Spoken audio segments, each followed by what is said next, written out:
I'm very delighted that I've been chosen to be able to have the honour of saying welcome. I'm the Deputy Chair of the City Bridge Trust, which is the City of London's charitable organisation. I don't know if you have heard about it, but certainly we're very much involved in some of the work which is working around the issues of financial and social exclusion, or financial inclusion and exclusion. I'm also a trustee of Trust for London, and this works to tackle poverty and inequality in the capital. And every 2 years we publish the London Poverty Profile, and that's provided also some very useful statistics which I would suggest complement those which you have worked up for the current report. So really to say that the City of London Corporation is absolutely delighted to host this Financial Inclusion Summit today with tomorrow's company, addressing in-work poverty. It's something that isn't always quite so obvious. Certainly I sometimes wonder, with all respect, whether or not the government exactly understands how their benefit and financial systems works on those people who are in work. Something like 4 million people in our country today are affected by this.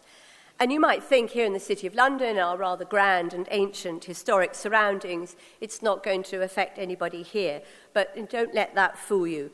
The challenge of in-work poverty is something that we see our residents, the businesses, the people who work here, and the families that the City Corporation reach through our schools and our work across Greater London, and also obviously the work for the City Bridge Trust across Greater London.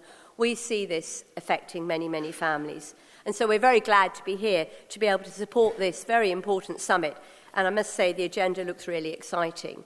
And talking about the role of businesses in redesigning how our economy and workplaces operate, really helping people to break free of poverty and the cycle that occurs. And I'd say that the City Corporation are playing our part. We are a London living wage employer. And last year, we ran a large campaign on the tubes and elsewhere about promotion of the London living wage for businesses and employers in the city. We also sponsor the Social Mobility Employer Index, and we helped develop the Social Mobility Commissioner's Employer Toolkit, and that provides practical advice for employers. And this is actually going to be launched here in a couple of weeks, so look out for that. And I've said also our charitable funding arm, City Bridge Trust, funds many programmes addressing in-work poverty in our strategy, which is called Bridging Divides. Yet we recognise that this is a challenge which can only be addressed by working really across society and across the business world as well. I must say, looking at your report, Serving All, I was struck by many of the figures, as I'm sure you were. 60% of people living in poverty in the UK are in work, and 40% of the workforce live in a precarious financial situation, and a further 30% live in constant worry. So it's not surprising that, frankly, people are worried and anxious, and it impacts their workforce, their workability and their capabilities. So it is an issue for us all. And, maybe those figures aren't so surprising when you think we've just gone through a decade during which our living standards still have not recovered to the levels before the financial crisis. The outgoing governor of the Bank of England, Mark Carney, described it, and he said, the first lost decade since the 1860s. I've been to have a look through the crypts at the wonderful photographic display, and I'd certainly encourage you to go and have a look at that. They're powerful stories and powerful pictures, and hit home to us that we're talking about individuals and their lives. Today's event will showcase some of the practical solutions which businesses can and have delivered, and to help lift people out of poverty. And it's clear that the financial services sector, most aligned to the city world, I suppose, which is based here, is particularly important here. And the growing areas of fintech will have a great part to play. And so I urge all of you here from businesses, but all of you otherwise, to continue this work, continue the thinking, and I do wish you a very good day today for the summit. Thank you all for joining us. Thank you.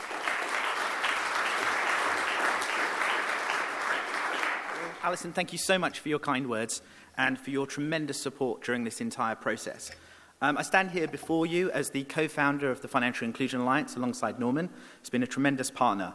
And over the last decade, you touched on some of the challenges, but as you would have seen recently in the announcement from the Money and Advice Pension Service, This is a decade to make a difference. And with that in mind, we really wanted to make sure on the back of the World Economic Forum, which I attended last week, and we hosted a panel on gender equality, we feel our mission here today, as we talked about the power of employers to really make a difference, is what it's all about. So we've set out here, having mapped out the market, the opportunity to see the different players and how we could all work together. And the Financial Inclusion Alliance was formed as a non-for-profit to bring all these different organizations together. This summit is an opportunity, of course, to explore how together businesses can move this agenda forward. And more importantly, we've now hosted a digital platform in partnership with Hive to continue this conversation throughout the year as we move this project forward. So, without any further ado, I wanted to thank all of you for being here today. It means a lot to us all. And I introduce our MC for the day, Norman Pickavance. Please put your hands together for him. Thank you so much.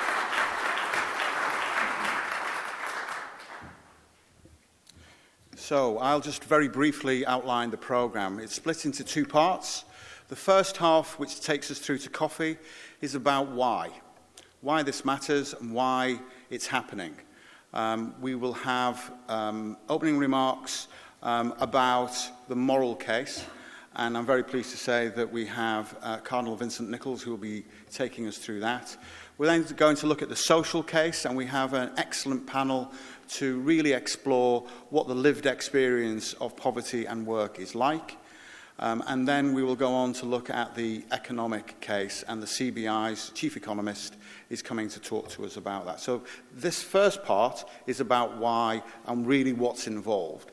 Coffee break. The second part of today is about how we can make a difference to this agenda. What does that look like in practice, and what are the implications? So really simple agenda. I'm not going to bore you with any more process. I would really at this point like to kick off proceedings properly by inviting onto the stage Cardinal Vincent Nichols. Cardinal.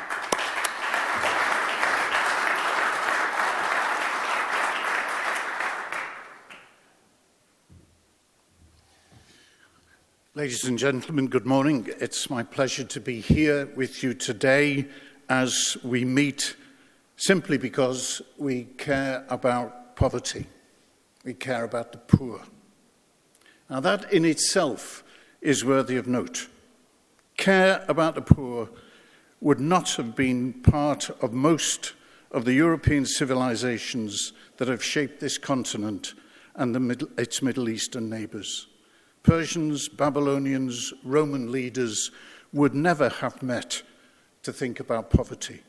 For them, the fact that many lived in poverty was a matter of indifference, or rather a fact to be exploited by the wealthy and the powerful. But we've been formed in a different culture, one that views poverty as a shameful aspect of our society and to be eradicated. The culture of which we're a part has its roots, as in much of the world, in the Judeo-Christian faith, and it rests on three strong principal beliefs expressed in that faith tradition. The first is that every person has an innate dignity arising from the fact that every life is ultimately a gift of the Creator and bears a likeness to that Creator. In this perspective, respect is due to each person, not dependent on their status, their wealth, their effectiveness, or their influence. Rather, there is a fundamental equality shared by all before God. The second insistence is at the core of the Christian faith and is even more radical. Since the Creator chose to become visible in the person of Jesus the Christ and chose to do so in poverty, then the poor are in a very particular way close to him and therefore occupy a special place in our concern. This is the root of the option for the poor to which the Christian gospel leads us. The third insistence is also deeply rooted. It was the church that first insisted that individual men and women had the right to enter marriage according to their choice and not according to the will of their parents, their tribe, their clan, or a dynasty. And this hard-fought principle shifted the basis of society away from feudal power structures to the family, consisting essentially of a husband, wife, and children. Now, you put these three together, and we know at a deeper level why we are here: to serve the dignity of those caught in poverty by understanding and responding to their situation and needs, to strengthen the family as the foundation of a stable community, and enable families in their turn to be sources of well-being and help for others. Today you will be faced with many facts and initiatives and ideas about how a well-run business can take steps as becoming aware of the poverty, understanding the impacts of that poverty, enabling employees to speak about these problems which actually inhibit their work and blight their lives, how to fashion practical responses to these situations which respect the dignity of those taking part, and to realize that by doing so not only helps to strengthen the well-being of your employees and their dependents, but also improves the effectiveness of your enterprise. Let me for a moment tell you about my mother's sister. When she was a young woman in about the 1930s, she joined a religious order of nuns and became Sister Thomas More. New name, new identity, new life. It was radical stuff. When she died, the plaque on her coffin read, Sister Thomas More, professed 1935, died 1966. You could say that Peggy Russell, for that was her family name, simply joined a workforce, even if a pretty specialized workforce. But in some ways, all workforces are a bit like the one she joined. Come on in, put on the uniform, be one of us, get stuck in, and kindly leave your troubles and your personal strong convictions at the door. That will be best for all of us. But the divided self does not work so well. This realization is growing across many enterprises. Of course, commercial enterprises are not in the business of creating personal friendships, but work settings that are utterly impersonal seem to become hampered by undercurrents of dissatisfaction, distress, and lack of focus as to be dysfunctional. Personal circumstances matter. They make a difference and cannot simply be ignored. And this certainly includes in-work poverty. You know this, otherwise you wouldn't be here today. But let me go back to my sources. In the book of the beginnings, the book of Genesis, a very particular literary genre, there is the figure of Adam, formed of the dust of the earth. In fact, that is what his name means. Adam comes from Adamah, the soil, the dust, in which in wisdom we know our lives are rooted. Remembering Adam helps us not to get above ourselves, not to be too surprised when we face disruption, corruption, and that touch of futility, which never seems too far away.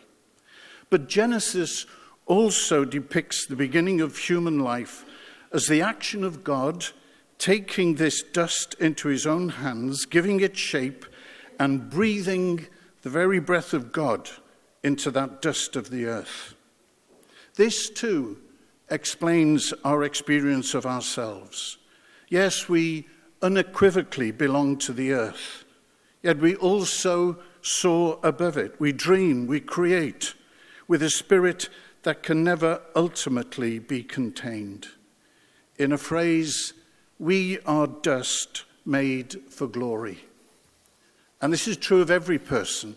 The bright spark who is the fount of ideas, the artist who sees colours and ventures everywhere, and the poorest of the poor who never ultimately lose the capacity to imagine and long for a better life, and often show a depth of resilience from which we can all learn. Working to eradicate in-work poverty is about giving every person a better chance to find something of the glory for which they've been created. Ultimately, that final glory comes as a gift of God. But in the meantime, everyone who steps across your threshold has that capacity, that instinct for something greater. We can help each of them to take a step in that direction, out of the in-work poverty which stifles the dream, and into a fuller realization of the dignity that is theirs and towards the hopes that they always entertain. Combating in-work poverty is about making a difference, about strengthening each other, about building a society, about businesses having a clearer sense of its own purpose and a deeper satisfaction in its achievements. And I'm sure this conference will help us all to do just that. Thank you.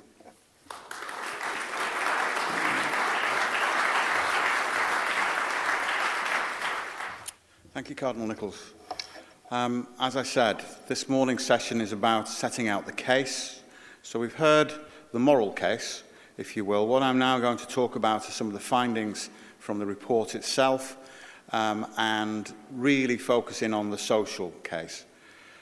So, where to start? I'll start with purpose.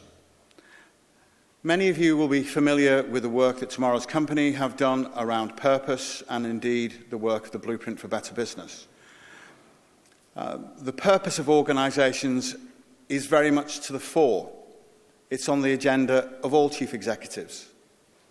And as you will be familiar, a few months ago, the Business Roundtable in the US said that they and their purpose should change, that it should move from being, or business should move from being entirely focused on shareholders to being more focused on stakeholders.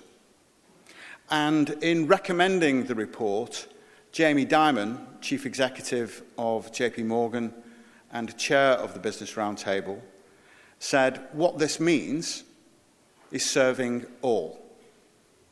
And that's where the title of this report comes from. Serving all. If in our consideration of stakeholders, we can't put serving all of our employees first, then what does serving all mean? So that's the inspiration for the event and for the title of the report, and I do commend you to read it. The second thing I wanted to talk about was a different perspective on religion, that of John Lennon and his song Instant Karma. Instant karma is really what we are talking about, I think, from a business perspective, because the way in which in-work poverty and the working poor operates is really very simple. If we do not look after our people, then they cannot look after us in the jobs that they do. Instant karma. People who are in the poverty zone are 5 to 6 times more likely to produce low-quality work than their colleagues. Now, there's a raft of other statistics in your reports, but I would just ask you to remember that one, that the working poor are 5 to 6 times more likely to produce lower-quality work than their colleagues. So there is instant karma. If we do not look after the working poor who are within our organisations, then how can they look after the businesses that we are so passionate about? So that's at the heart of the business case. So what does it mean to be in the working poor? And why have we used a slightly different definition? We've not said people are living in poverty. We have said they're living in the poverty zone. And the reason for that is really quite simple. Our definition of poverty goes back 30 years. Poverty, we've been told, is a line. You either are below that line and you are living in poverty, or you're above that line and you're okay. The reality is obviously really very, very different. The reality is that your whole life gets changed when you come into the orbit of poverty. It changes your whole outlook on everything. And I just wanted to highlight 6 ways in which it changes your outlook and the things that are affecting you, which are really in the hands of people in this room. First of all, and perhaps most importantly, is the precariousness of your work. If you have precarious work, and by that I mean the hours or the temporary nature of the contract that you want, it is very difficult to plan and manage a family. That's why there are more children in the UK today who are living in poverty whose parents work. So that's number one. Number two, savings.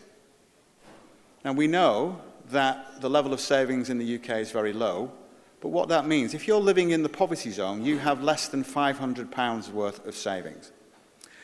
If you are impacted by a life shock, that wipes out those savings and leaves you in a position of vulnerability. So much so that 70% of the people who are impacted by problem debt have had a life shock within the last 2 years. So, precarious work, can't save, life shock, problem debt. And this is how the process works. Now, when you add to that in this poverty zone, everything costs more because of the poverty premium, you can't get cheap credit. The cost of white goods is more to you because you haven't got a low-cost credit card, and the payment terms for buying the new washing machine that just broke are exorbitant. And all of these things drive you into problem debt. And so finally, the point on the poverty zone is that there are then things which are simply unimaginable if you live the lives that we all live. The constant worry, the impact that has on your mental health, and the impact that it has on your children. So I do commend you to read the report, which outlines all of those things in more detail. But to give us a drill down and some specific insights into what it means for one constituency who are particularly impacted, we'd like to talk about women in the workforce. Now, we hear an awful lot today about women at the top of the tree and the gender pay gap and the inequality that exists there. 60% of the working poor are female. 60%. And there are a whole host of reasons why the burden of poverty falls on women. And we hear so little about that.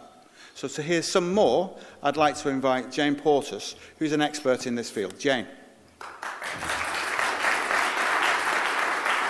Thank you very much for inviting me. So I'm a partner at PwC, where I focus on regulation, risk management, with a particular emphasis on vulnerable customers.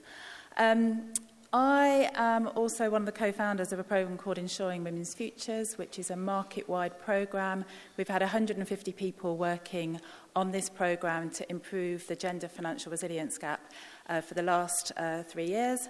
And I'm delighted to say that last week, we published our full manifesto. So what I'm going to do is I'm going to give you some of the highlights of the work that we've been doing, and also share with you some of the research that I've authored, which really highlights the gender resilience gap, but also putting it into a life context. So here are some of the research studies that you can find online. And what I was able to do through doing a risk assessment on people's lives, using government statistics, and thinking about risk as the risk of the circumstances we find ourselves in, the risks of a decision that we might take today that will have a significant financial consequence on us tomorrow, but we might not be aware of, and also the risk of a life event that may impact our financial resilience. So these are the top 12 risks facing women in our society today, and I decided to give them all a name, so hopefully you'll all be able to remember them when you leave here today. And alongside this, I was able to identify patterns in these perils and pitfalls, and therefore 6 moments that matter in our lives where we can have an impact on our financial resilience and change potentially our financial future. We like to call these the 6 moments that matter that will change the world. And actually these moments that matter are relevant for individuals, they're relevant for employers, they're relevant for financial services firms, and they're relevant for financial guidance bodies, and for policymakers and for regulators. And we've also published a financial wellbeing guide that talks about some hints and tips in what to do in these moments that matter. So what I want to do now is to take you on women in the UK's financial life journey. And as I do that, I'm going to draw out some of the key features that relate to sort of women who represent the working poor. So I'm going to start this life journey. And actually just to explain that, it's bringing together the moments that matter and the perils and pitfalls. And I call this the female financial life journey because it's really different to men's financial life journey. And what we're really talking about here is inclusion and understanding the gender differences. So I'm going to start with a young girl. One of the first key risks that young women in Britain face today is the risk of domestic abuse. These figures are shocking, and when I look at this, I look at low-paid women and the prevalence of domestic abuse, particularly in low-paid women. I call this the domestic abuse danger. And as young girls are at school, girls are doing really well at school, but actually what we see is that those who are in low-income backgrounds experience a period poverty, participating less in school. And what we see is a 21% gender apprenticeship gap, and that is because of the subjects that girls and boys are choosing. So I now want to move on and talk about the gender pay gap. So what we know is that the gender pay gap in the EU is 9% for full-time workers, much greater for ethnic minorities. But we know that 60% of people of low-paid workers are women. We know that a significant number of women are caring as their careers and actually earning below the national minimum wage. We know that more women are involved in 0 hours work. We know more women are doing the roles that will actually ultimately be automated. So this is going to cause the gender pay gap to widen. Now moving on, we look at health risk. So women's health risk is rising. We know that mental health is on the increase, but actually this impacts women who are on low pay much more significantly, and the association between mental health and physical well-being. So I call this the women's wellness threat.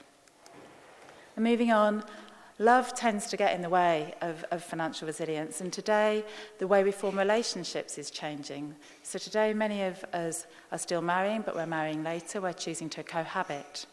And many of us don't understand and appreciate the differences in financial rights with cohabitees. And actually what we see is that actually those people on lower incomes are more likely to be cohabiting. And this has profound effects, particularly when relationships break up and on pensions. So I call that the cohabitation pitfall.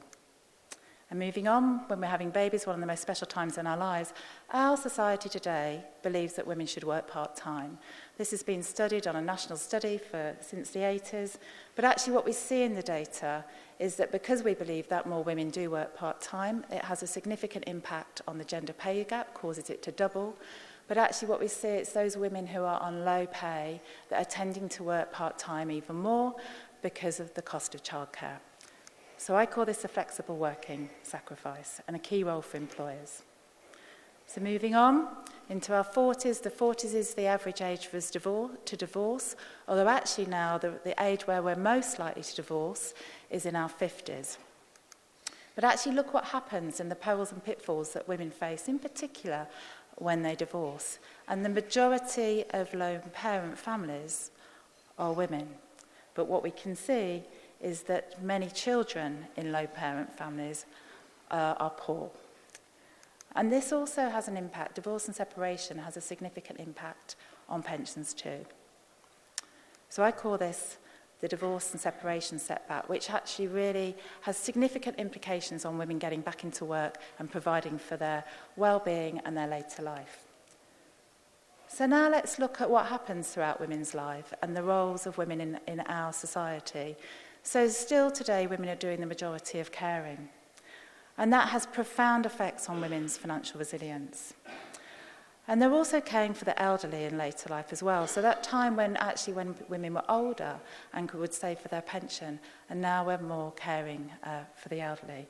But actually there's still, women today earn 59% overall of men, but actually for low-paid women, that number will be much higher. So I call this the motherhood and caring penalty. And then let's look at what happens as a result of earning less throughout one's life and the impact on pensions. So people in the 40% at the bottom of the lower income households in the UK today, women have no pension wealth at all. Women retire on lower state pension than men. And what we see is that because of the automatic enrolment threshold of £10,000 for earnings and the predominance of women in part-time roles, that is having a significant impact on their being able to provide for their long-term future. So I call this a women's pension deficit. And finally, I go to later life. And women live longer than men and tend to outlive their partners, but actually their care costs are much greater. And this longevity trap is a huge issue for the whole of our society. By 2050, there's going to be 1.2 more million women than men above state pension age, and the old age dependency rate is going to be 36%. By 2100, which is when we may have pension parity if the gender pay gap closes by 2050, the old age dependency rate, according to the European Commission, in the UK is going to be 54%. So women's lack of financial resilience is not only a societal issue, it's an economic issue for our country.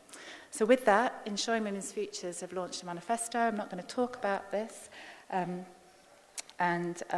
what we see, in order to tackle all these issues of financial resilience through the life course that are facing so many women, we have brought together, through our combining 150 people of experts and leaders across their field.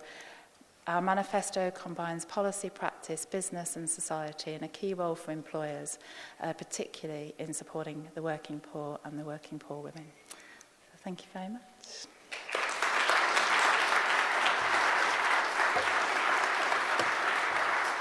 Thank you, Jane.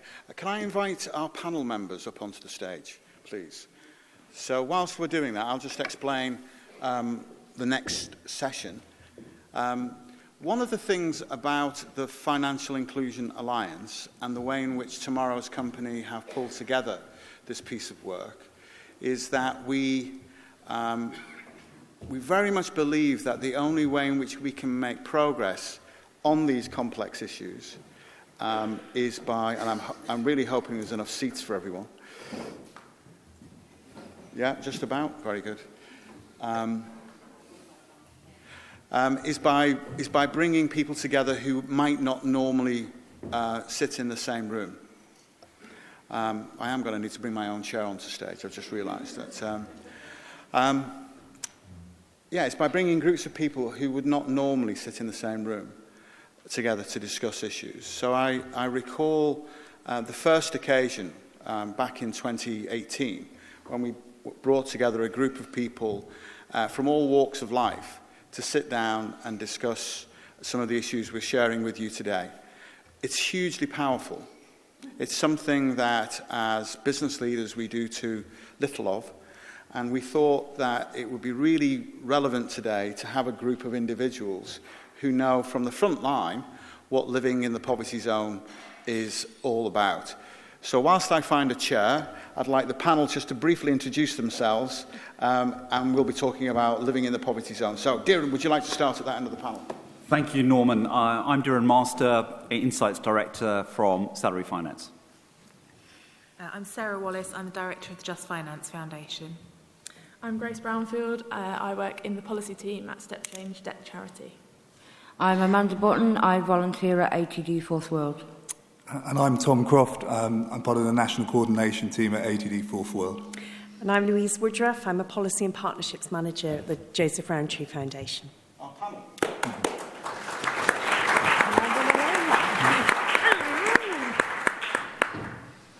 Yeah, this huge panel that we've got here today was on the basis that perhaps everyone wouldn't turn up. But I can run away. No. We've been blessed throughout this piece of work with everyone always turning up at our sessions. So we just about had enough chairs for everybody to sit down here today. So what I'd like to do is to come to different panel members to really open up and explore what we mean by the poverty zone and what it looks like in practice. And so I thought perhaps first of all we would start with Joseph Rowntree and whether you could talk about your perspective on the poverty zone and what we're talking about here. So thank you very much, Norman. So I think I want to talk about three things. So first of all, what it feels like to be in poverty and how important that we involve people with lived experience of poverty as experts in finding solutions. What we think are the main drivers of poverty in the UK, and there are a couple that I'd really like to highlight there, and what businesses can do, because that's why we're here today. So the first thing is we've got an exhibition today from our partners, ATD Fourth World, and I think having a look around and looking at those images and people's stories is really tells more of a powerful story than I can. But from our point of view, poverty means a whole range of things to different people, and whether that's a child that can't attend a birthday party because family can't afford a present, or whether it's a teenager who has to move schools because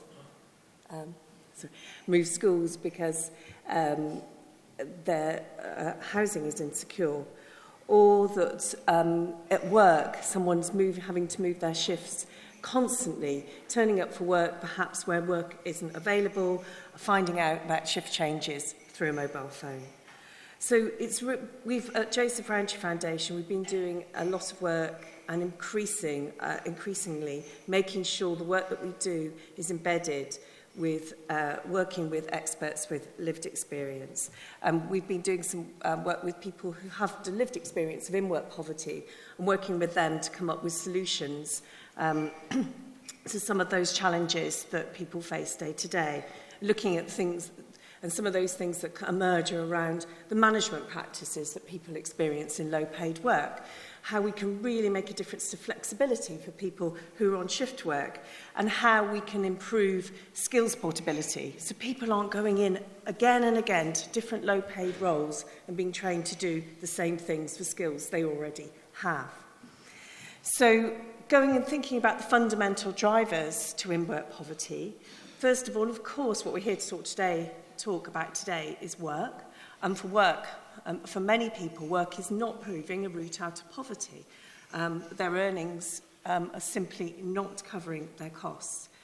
And one of the reasons for that is not just low pay, hourly pay, not enough hours, but also being stuck on low pay for a very long time, in fact, never moving off low pay. And we find over 10 years, around 5 in 6 people who are on low pay at the start of that decade will be on low pay at the end of that decade.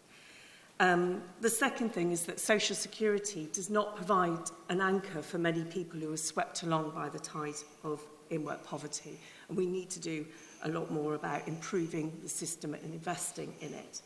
And thirdly, and I think it's really important to capture this, is the cost of housing in the UK.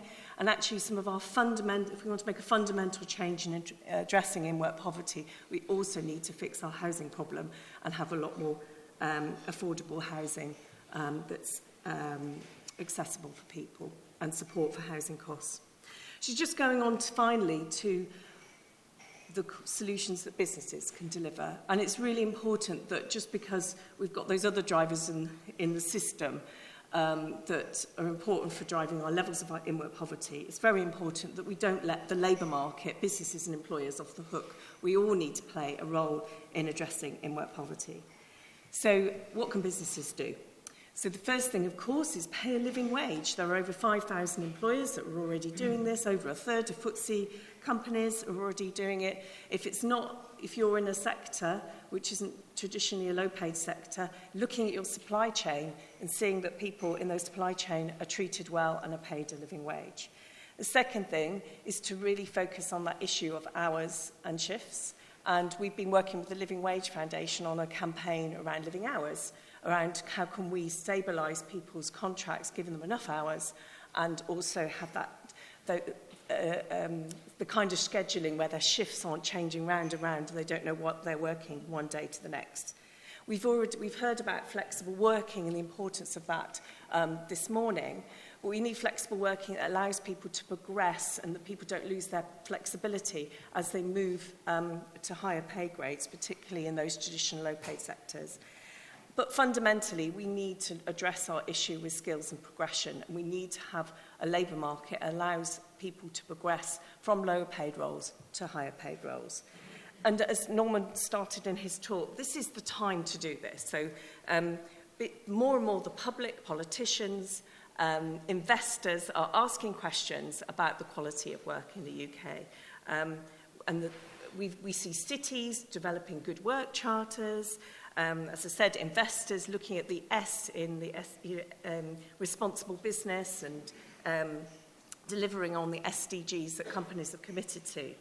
And as increasingly poverty is becoming a salient issue for politicians, for low-income voters, of course, and we can see that in the kind of policy changes that JRF will certainly be pushing for as we've gone into a new parliament. Thank you very much, thank you. Can I take a different tack now? I'm going to go right to the end of the table, and we're focusing here on in-work poverty, the dimension of having workers who have these kinds of worries on their minds. Darren, you've done an awful lot of work around this issue. Could you just explain perhaps an example of someone who's in a typical job, who's got these kind of worries, and what the journey they go through? We've heard some of the things that businesses can do. I think they can do an awful lot more. What do you think? Sure, Norman. I think the best way to illustrate this is I'm going to share with you a real example. Obviously, the name to change. Larry, the lorry driver. He started work at 16. 30 years he worked for one company, never took a sick day. He turned up one day at work and he was told that, sorry, Larry, the business isn't doing too well. We've got to lay you off. He was obviously devastated. They gave him a bit of redundancy money and he went back home. Now, he thought, he's had a solid work record. It wouldn't be that difficult for him to get a job. But he's 50 years old now. He's never had to put a resume or a CV together. And it took him a while to get a job. And as he was going and finding it difficult to get a job is that he started running out of money. Like many other Britons, he had very, very low level of savings. The redundancy money basically went through very, very quickly. The boiler broke down, and he needed it to be fixed. And so he's watching TV, and he sees a sunny advert for a payday loan. He knows that it's a high interest, but he just has no other recourse because over the last 10, 15 years is that he basically pays everything in cash because he's led to believe that getting credit cards and putting things on credit cards is a really bad idea. So he has absolutely no credit history. It's impossible for him to get a credit card. It's impossible for him to get any high street lending access, and he has no job. But he can see, okay, maybe this is the way it goes. So he gets a loan, ends up in crippling debt. Eventually, he does get a job, but he's still burdened by the payday loan. What he doesn't realise is that his credit history has now been adversely impacted. Most high street lenders will not lend to Larry for the next 3 to 5 years because he has taken a payday loan. Now he's coming into work and then he sees that actually his new company that he's working for, actually has a salary-linked employee benefit, a low-cost loan, and he can see he can do debt consolidation. So he's really hopeful. He applies. He can see, wow, if I can do this, I'll be able to consolidate my high-interest debt. He does that. He makes an application. He gets the money in his bank, and he's able to consolidate his debt. And by so doing is that it automatically reduces his interest payments, and he's now got, and then he's also now able to have a little bit extra every month to be able to either put that aside in savings or to basically enjoy life's little luxuries. And so immediately his levels of worry, and depression have basically come down. And we know from our studies is that if you have financial worries, you're four times more likely to be suffering from depression and 4 times more likely to be suffering from anxiety. So that's an example how Larry got himself out of the debt, and then also is that he also realizes that his employer also had salary-linked savings, and so he's able to start putting something aside to start building up some savings buffer. So that's typically, as a real-life example of exactly what the impact is that it's affecting ordinary people, and life's little impacts that can happen, and that's ordinary life things. He did everything he possibly could. Very, very good worker, solid in terms of managing his money, just difficult to get out of. Thanks, Darren. So one of the things I think that comes across from Darren's story is that this is impacting people who are working for you. This is the kind of struggle that's going on within your workforce. And depending upon the type of employer you are, that can range from 20% of your workforce to 80% of your workforce, depending upon the profile of business that you're in. Now imagine that those are the things that are going on within half the people who work for you. What kind of impact is that going to have on the performance of your organisation or the service that you can provide for your customers? So one of the things that Darren also talked about was the impact of a life shock. And Jane talked about life shocks and the incidence of divorce and so on. I wanted actually to turn to step change and to really dig down into the way in which life shocks can impact people, because you've got some really frightening insights to that. So, Grace, you want to just explain who you are and what Step Change's views are on life shocks and how it impacts people? Yeah, so for anyone that doesn't know Step Change, we're a debt advice charity. So we provide free advice to people in problem debt, and we help them to, very simply, get out of that debt through whatever is the best and safest way for them. And I think we've heard a lot already today about the impact of life shocks. There is still in some parts of society this kind of view that people get into debt because they overcommit, they overspend, and certainly, let's not lie, for some people that might be the reason. People are under all sorts of pressure. They might be spending to kind of keep up appearances.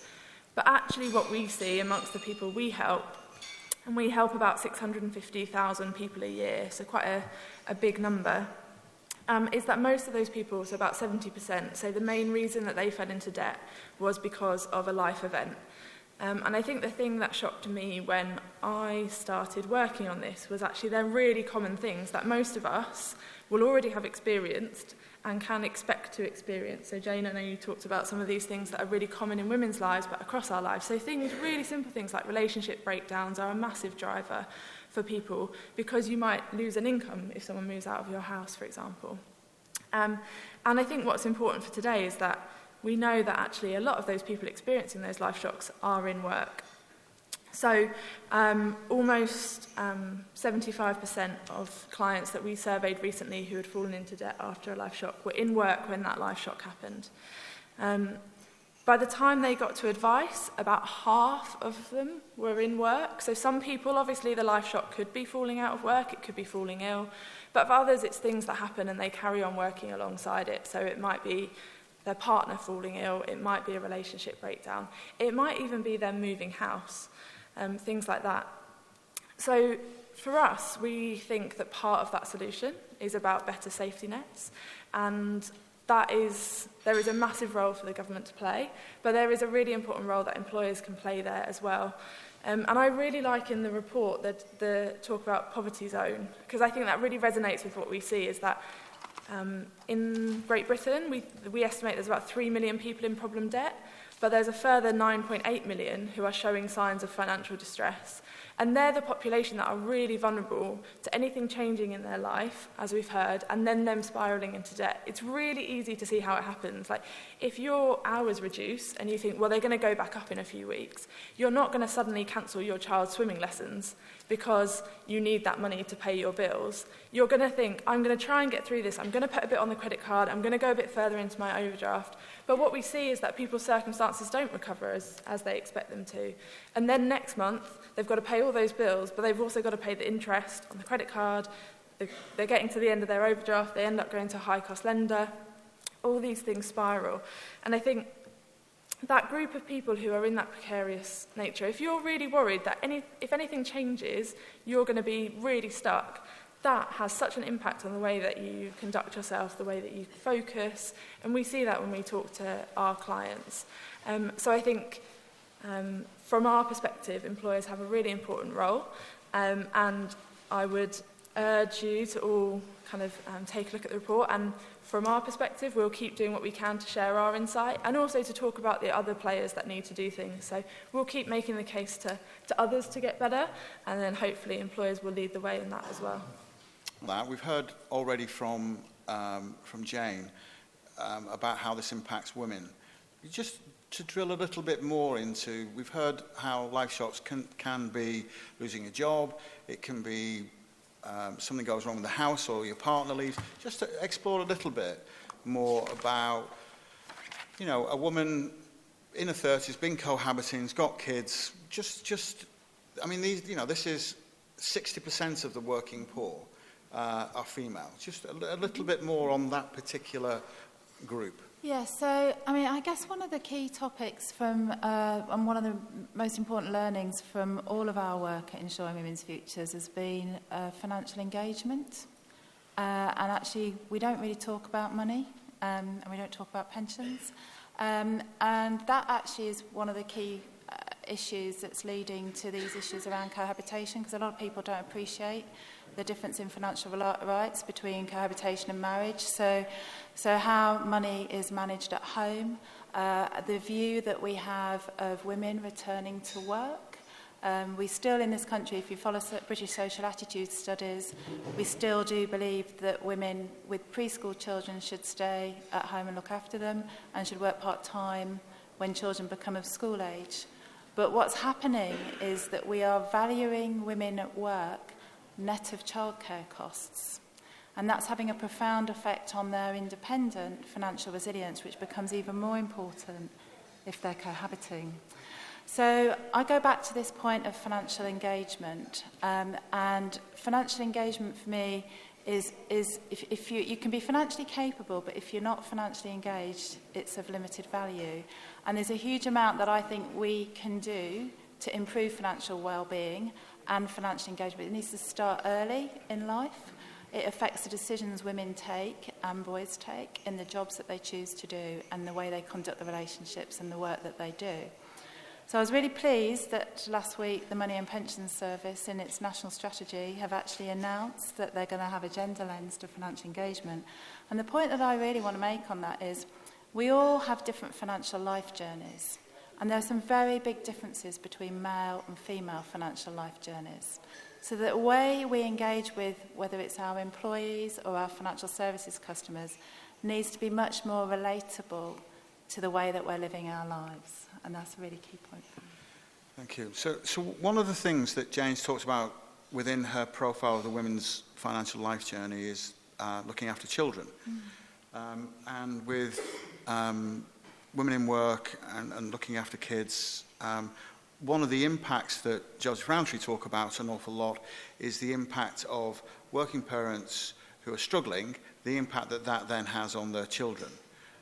So as I said earlier on, more children who are living in poverty now have working parents than those who are not. I found that quite a disturbing statistic. But what's the consequences of that? And one of the people I found on our research journey who knows an awful lot about that is from the Just Finance Foundation. So, Sarah, could you just talk a little bit about some of your experience of how this impacts kids?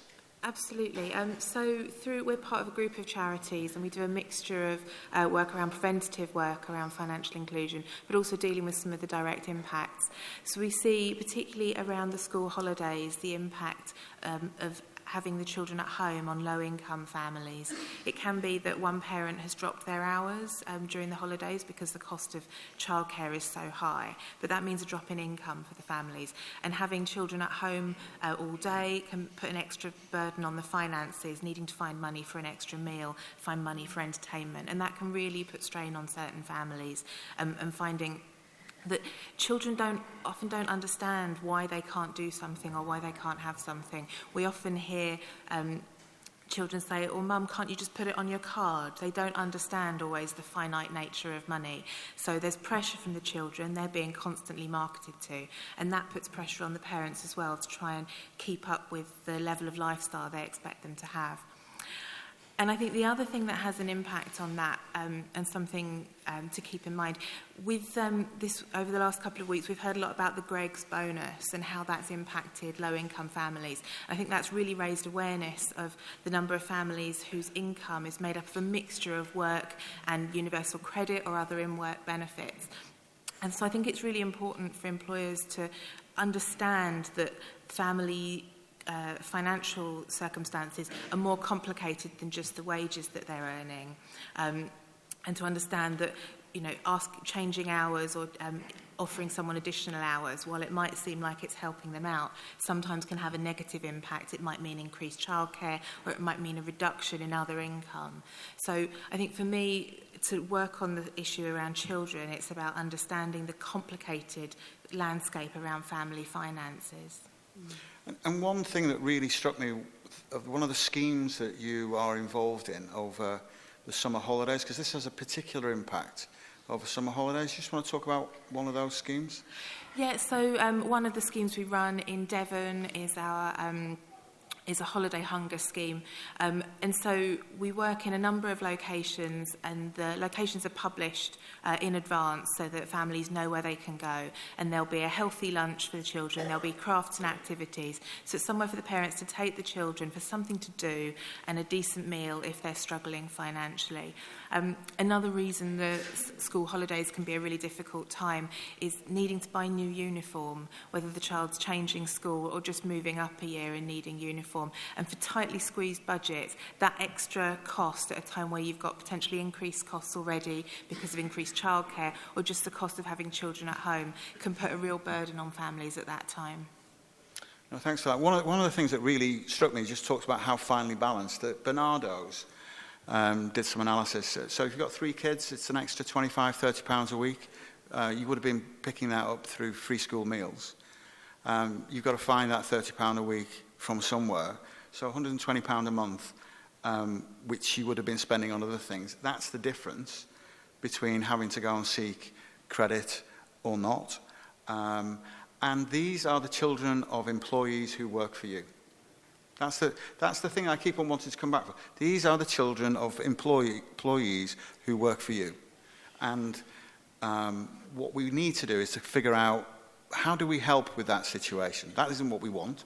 What can we do to find ways through that to support those issues? So to understand finally what living in poverty is all about, I'd like to introduce 2 people who work with ATD Fourth World. It's a poverty charity, and I'm going to let Tom explain what ATD stands for and what you do, and also Amanda, who has come along with Tom to talk about her lived experience. So, Tom. Yeah. Hello, everybody. ATD, all together in dignity. So straight away, getting to the heart of the why it's important. Poverty really is an attack on people's dignity, inherent dignity. So this is our first sort of fundamental belief. We're a small charity that you've probably never heard of in the UK, but we're part of a larger NGO with consultative status at UNESCO, and our NGO works in about 35 countries around the world. We work both on a sort of small scale, very close to people, and then we try to take what we learn together to others, to form partnerships with institutions, with other actors in the anti-poverty field, and really try to change things. But our belief our conviction is the first experts on poverty are the people that live it, the people who have to face poverty on a daily basis, people who are having to struggle to overcome it. And if we're going to make progress with policy, with practice, with research into poverty, we have to reach out to those people and work with them, because we need them. We need their understanding. We need their insight. And that's also changing the nature of poverty, because, as we'll talk about, poverty is complex, it's multidimensional, but it has a massive impact on psychological and social well-being. It isolates people socially, and it affects people's mental health. So the act of reaching out and recognising that people have a role to play, an important role to play, that no one else can bring their experience of the issues in the way that they can. Just doing that changes the game, first of all. Amanda is going to talk about life experience and some of the things that we have discovered in a recent participatory study into poverty in the UK. So this was a study to try to understand poverty in all its forms, the multidimensional nature of poverty. And we did this in a fully participatory way. So what did that mean? You know, that meant that we didn't just ask a couple of professional researchers to run a research project and interview people and do qualitative research, even though that's very important. What we did is we put together a team of co-researchers, some with lived experience, like Amanda. Amanda, you were one of the co-researchers on the project. We put together a team of 10, some with indirect experience of poverty, learned experience of poverty through their professional careers, journalists, health visitor, campaigners.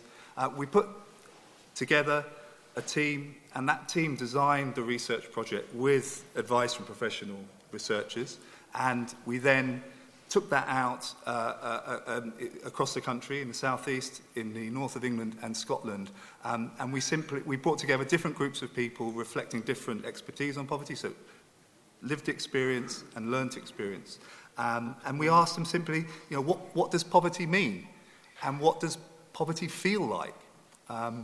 And the results we get from the study highlight many things, but for me, the real emphasis was on the psychological and social impact of poverty, the impact on family life, the impact on people's sense of self-worth and other aspects like this. But it also highlighted what people perceived as the drivers of poverty. So those were disempowering system structures, policies. People feel that they need support, we need good structures, we need good policies, but they're not operating in a way that really supports people. And the other was financial exclusion and everything behind that many of you know about very well, the fact that people feel a lack of control over their lives and that they can feel trapped. So I'm going to hand over to Amanda in a second, but just to say about the concept of the poverty zone, I think is really, really important concept, and the gravitational pull. I mean, poverty can be like a black hole for people, and I think we really always have to remember as well, how deep has someone been pulled into that zone, and how long have they had to endure that zone? So these are really important concepts as well to understand. Anyway, over to Amanda. Thank you. In our research, people told us what financial exclusion felt like to them. You have insufficient funds, you have to consider, do you put the heating on or do you eat? You have to rob Peter to pay Paul. Some adults go without eating food just so that they can put food in their children's bellies.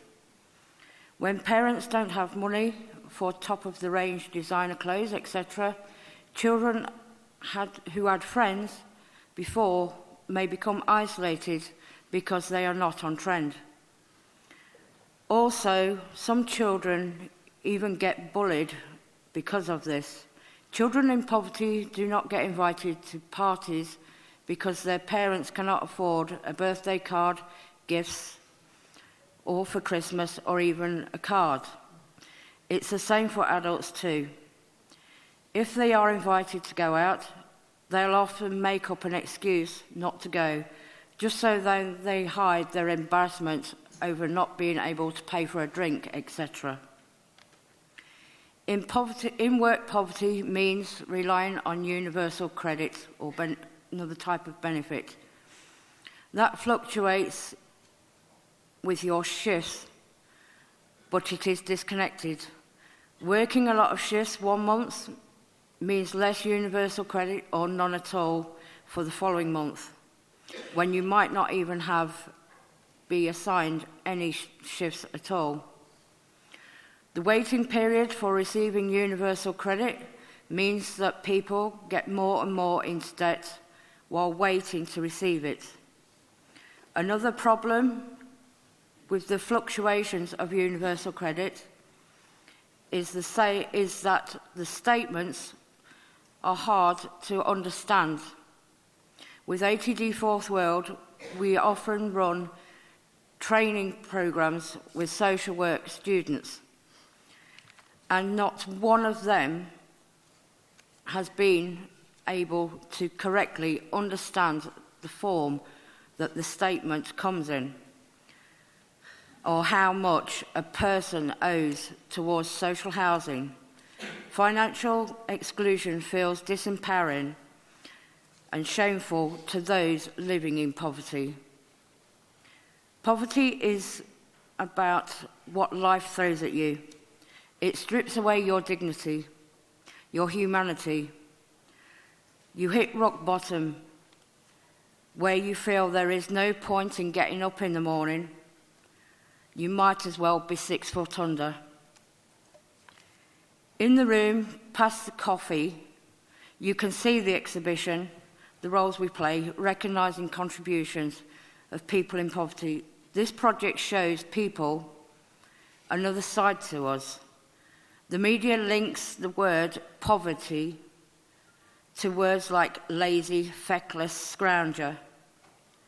But there are many ways we contribute to society: helping a neighbour, caring for an elderly relative, or raising children. There are more important exhibitions than being in poverty, so we decided to come together as a group and decided that we'd had enough and that we wanted this brought into the public eye in a new way, so those that are unrecognised for their contributions. During the photo shoot, we decided when, where and how our photos could be taken. Each of us wrote in our own words what it was like for life ourselves. Having ownership over my own image and what I wanted to say was empowering. It gave me a sense of purpose and control. This is very rare in life, especially when you are struggling. People in poverty are often treated without dignity, which is disgraceful. People in poverty do the best with what they've got. They deserve the right to be treated equally with dignity and respect. After all, they are human beings just like anybody else. Thank you for listening.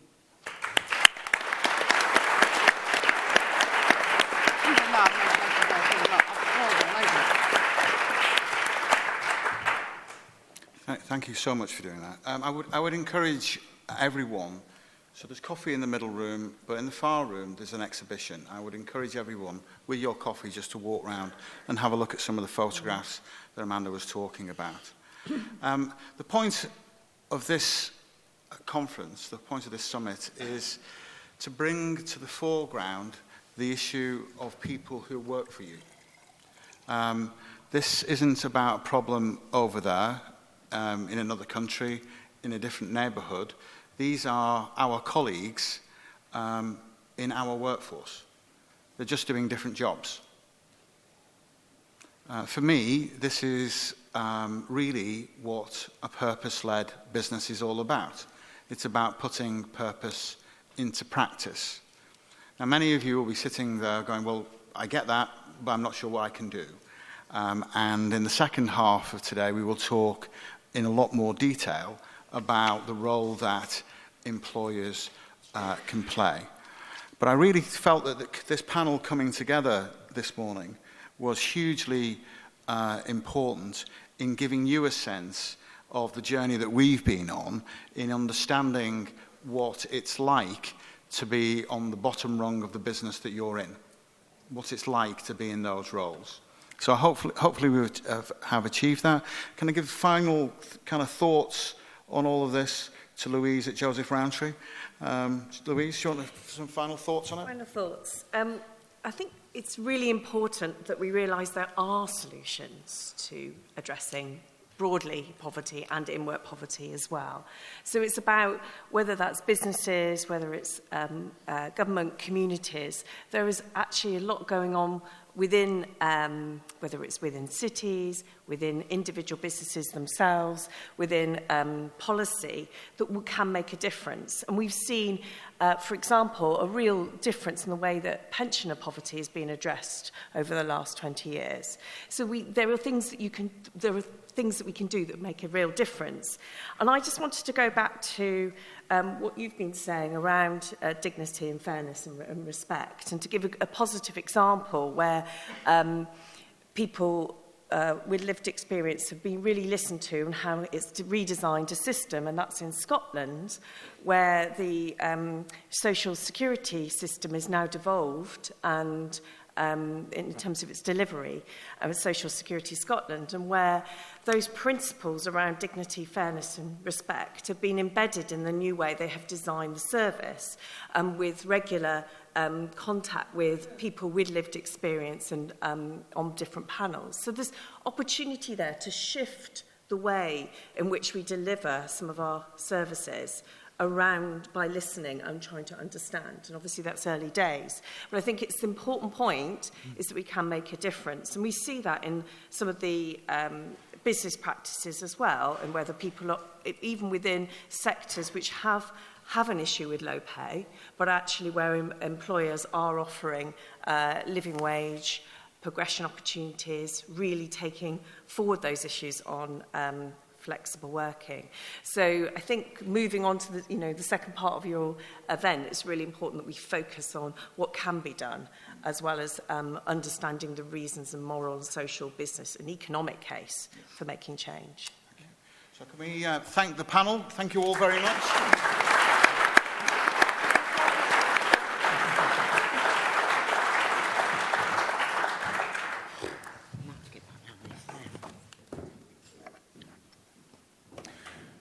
So whilst the panel are disembarking, I'd now like to welcome our next guest. Rainn Newton-Smith is the Chief Economist at the CBI. And what we wanted to finish the morning on was why this matters from an economic perspective. We've heard about the moral case, we've heard about the social case, but why does this matter to the economy? So, Rainn, would you like to join us on stage? And big round of applause for Rainn Newton-Smith. Great. Thank you, Norman. And it's great to be here. And what a fantastic panel. I think there were some incredible and powerful stories about why this all matters. And I think, in a way, what I want to do to give you a little chance to stretch yourselves mentally before we go to coffee is just to look around this room because it's so dripping with history. So do take a physical stretch if you need to, but do look around this room and think about the history that's been here. It's here that Thomas Cranmer, leader of the English Reformation under Henry VIII, was condemned to death for heresy against the Catholic Church. It was also the room where later saw witness to the Zong hearings, which led to the abolitionist movement and helped to end the slave trade. Each was such a huge event which really challenged and changed our society. And why I want to draw attention to that is just a reminder that events can change things, and that when we work together, we can tackle some of the biggest problems in our society. And so it does feel apt to be discussing this here in a room full of history. The fact that we know, and as we heard so impactfully from that panel, that there are over 4 million people in the UK who still live in poverty. And I think what's almost shocking for a lot of us from all of that is that the majority of them are in work. You know, and as we heard from that, these are families that are burdened by debt, struggling to save, or worried that they can't provide properly for their children. It really is a scandal, I think, for us morally, for our economy, but also for our society. And I think it does demand action from all of us. And it is so important that we have events like today, and that we have the work being done by the Financial Inclusion Alliances and some of those organisations, part of that we just heard from today.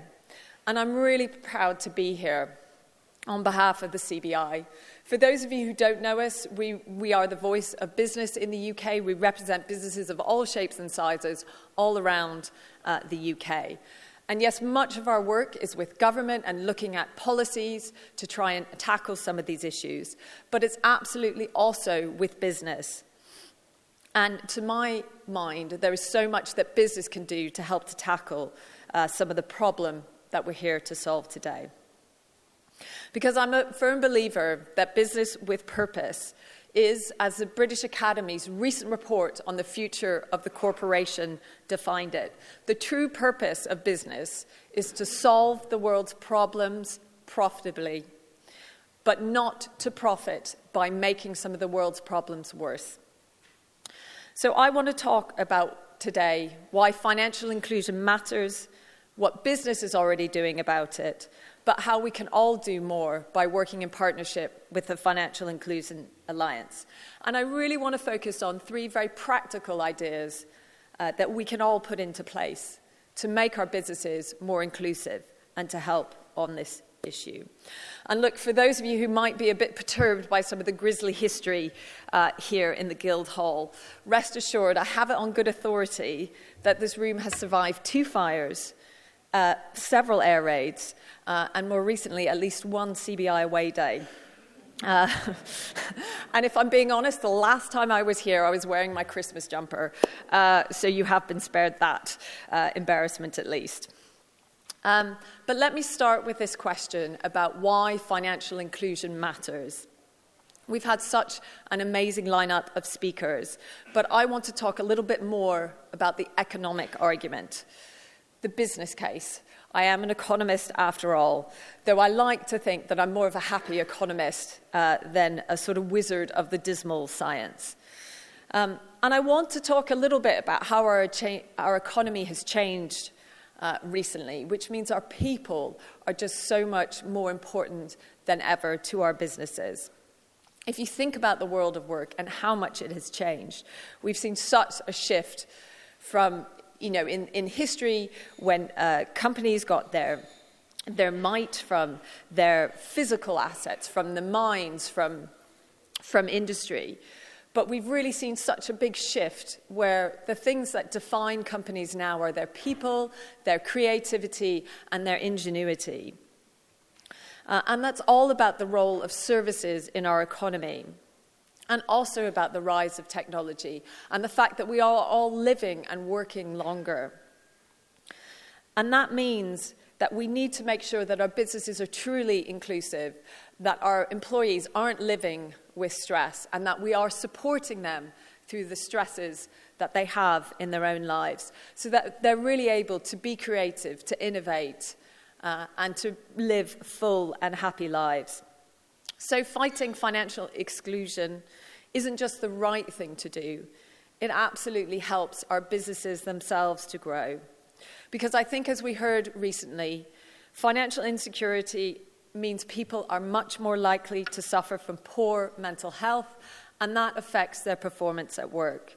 I think we've all had times in our lives where things have felt on top of us, where whether it's juggling the demands of children or our work or our home lives, can really feel on top of this. I can certainly speak with passion on that. I'm a parent of 4 young children, and recently my husband, his father, has been very ill.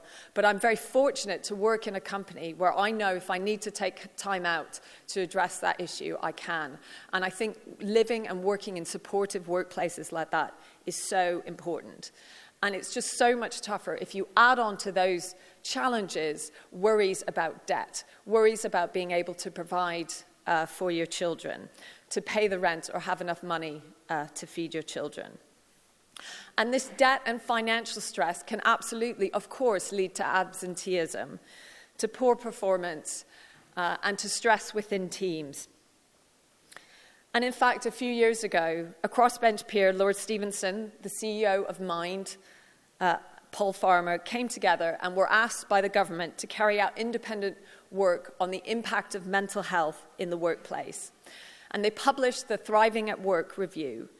And they found that poor mental health costs the UK almost £100 billion a year.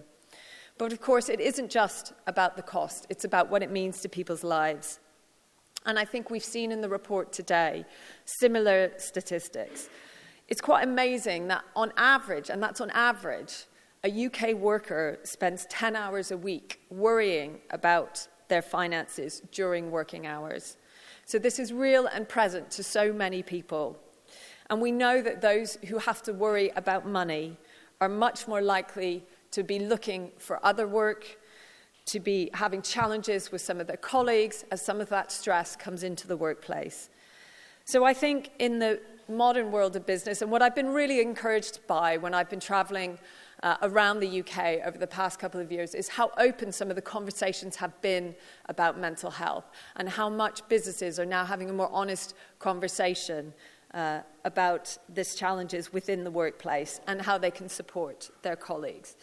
So I think it's something where business can really absolutely play a role and play a role in finding some of the solutions. And I think we are starting from a good place, a better place maybe than we were a couple of years ago, where there is that more open conversation. And I think businesses themselves are looking at some very practical solutions. And whether that's looking at the success of auto-enrollment of pensions, which has been a huge step forward in financial security for so many people, but also some companies are stepping into the gap before you get to pension age and looking at employee ISAs and finding ways which they can help their employees save, even if it's a very little bit, continually throughout their working lives. And it was in this room where I heard Julian Richer of Richer Sounds speak with passion about why he thinks employees really are at the core of business and why he also converted his company into an employee ownership trust so that he could share some of the rewards of the success of that company more directly with his employees. And there are lots more examples of companies who are doing that. And there are other companies like Capita and others who have made very clear commitments to pay their workers the living wage, and I absolutely would encourage everyone to follow suit. And whether it's through these mechanisms of more co-ownership within business, these are examples where businesses are helping their employees. But actually, one of the ones that I'm most struck by is the work of salary finance, led by Daniel Shikani and others who we heard from, and we heard from Darren just recently.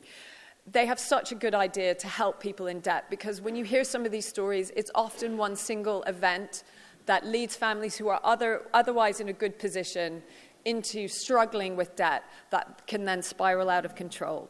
So salary finance are offering loans, allowing businesses to offer loans to deal with one-off issues from the need for a deposit for a new home, a broken boiler, or a car accident, or any of those things that can lead people into financial distress. And they offer loans that are linked to employees' salaries. So, of course, that means that they're able to offer much, much lower interest rates and provide such an important port of call rather than people being forced into other situations. So I think that's a really good example of how businesses are strengthening the financial resilience of their employees. But I think actually there's a few more things that businesses can do, and it does link into this wider issue around mental health. So I just want to finish with 3 very practical examples that all the businesses in this room can take. And the first is actually just having showing that leadership about the importance of workplace health and well-being, and making that well-being just a top priority for you as a business, and really leading from the top. So I'm very proud to work in an organization where some of our leaders have spoken openly about their own personal experiences with mental health and shared that with our employees.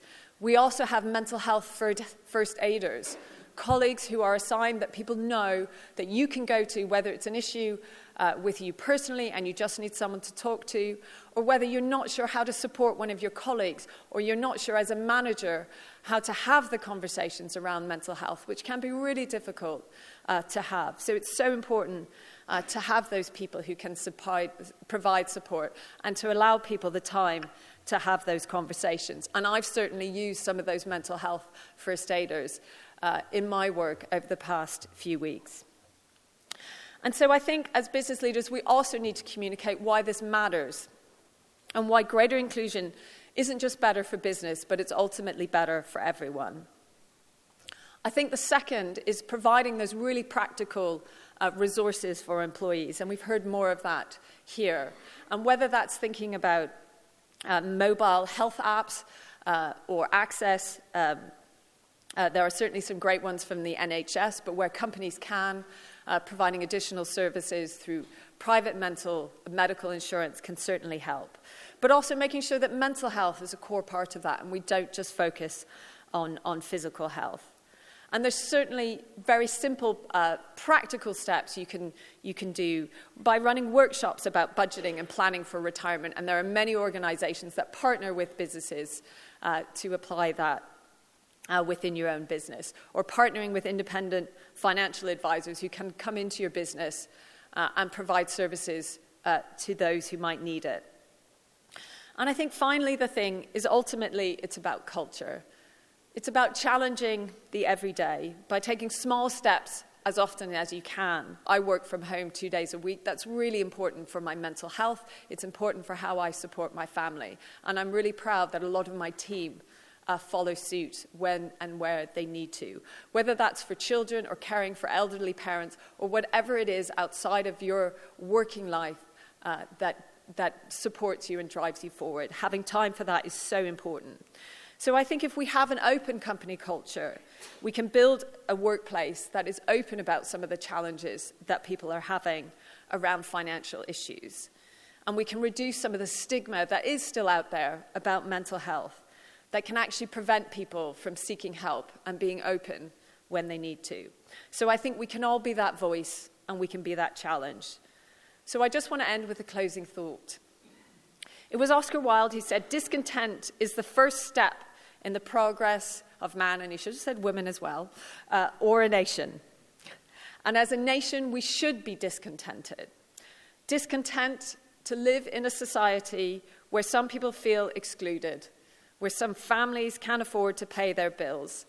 And if any of you caught Radio 4's program last night, The Fix, where they were really trying to address the issues of debt, and there were some very powerful stories there about families struggling with debt and how it manifested itself, but then also about communities and ideas about how we support that. So I think we need to be in a position where all young people can enjoy equal opportunities to advance. And I think as business, it's so important that we speak about these issues and that we come together to address them, so that we can show that the purpose of business is truly much more beyond profit. It's about solving the world's problems profitably so we can keep doing that over the long term. And not merely creating prosperity for the very few at the top, but truly shared prosperity that allows people of all backgrounds and all walks of life to truly have a stake in society. And that supports generations to come. So I do hope that you look more at the work of financial inclusion if you are not already involved, and hope you all manage to think about some of that during the rest of the day. Thank you.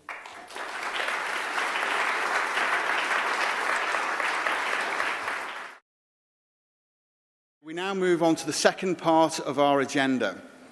And this is really, we've heard about what the issue is and what's involved from a moral, from a social, and the wider business and economic case. In the second section, we're going to talk about the role of business. And that's going to start in a second or two with Dame Jane Ann Gardier, who's going to talk about why business needs to take ownership. We're then going to move into a series of case studies, which will talk about why and how it mattered for different organisations. And then we're going to look at solutions. So that's what we've got lined up for this afternoon. This is all about business and all about you. So for anybody who's here, who's been wondering about, well, I understand this, but what do I do? This part of the day is deliberately designed for you. Okay, so I'd now like to introduce our opening speaker for our second session. Without further ado, big round of applause, Dame Jane Ann Gardier.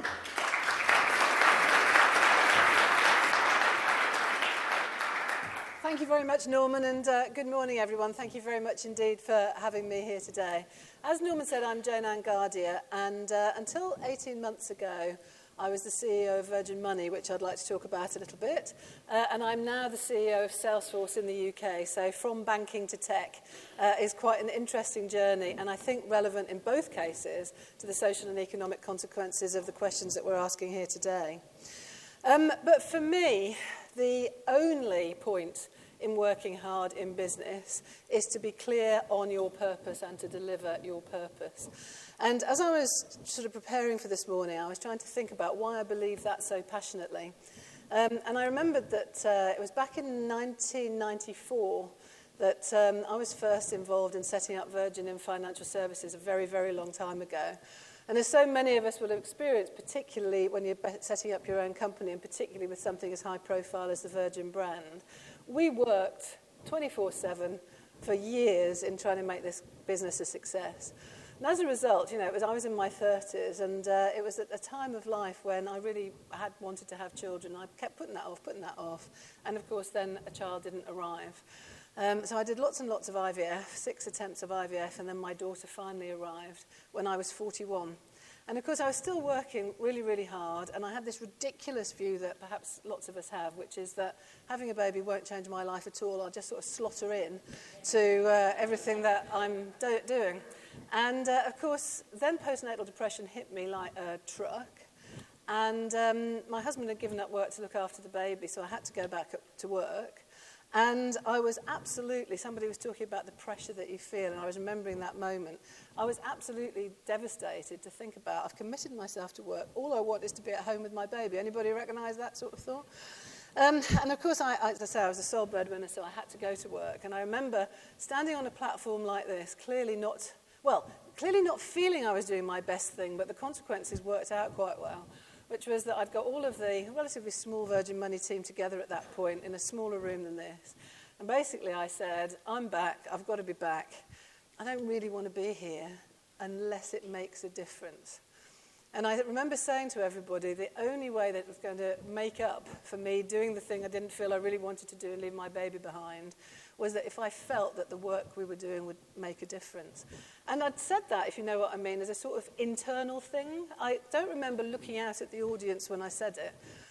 I was sort of looking inside myself. And when I looked out, the thing that was astonishing was that there were people in tears.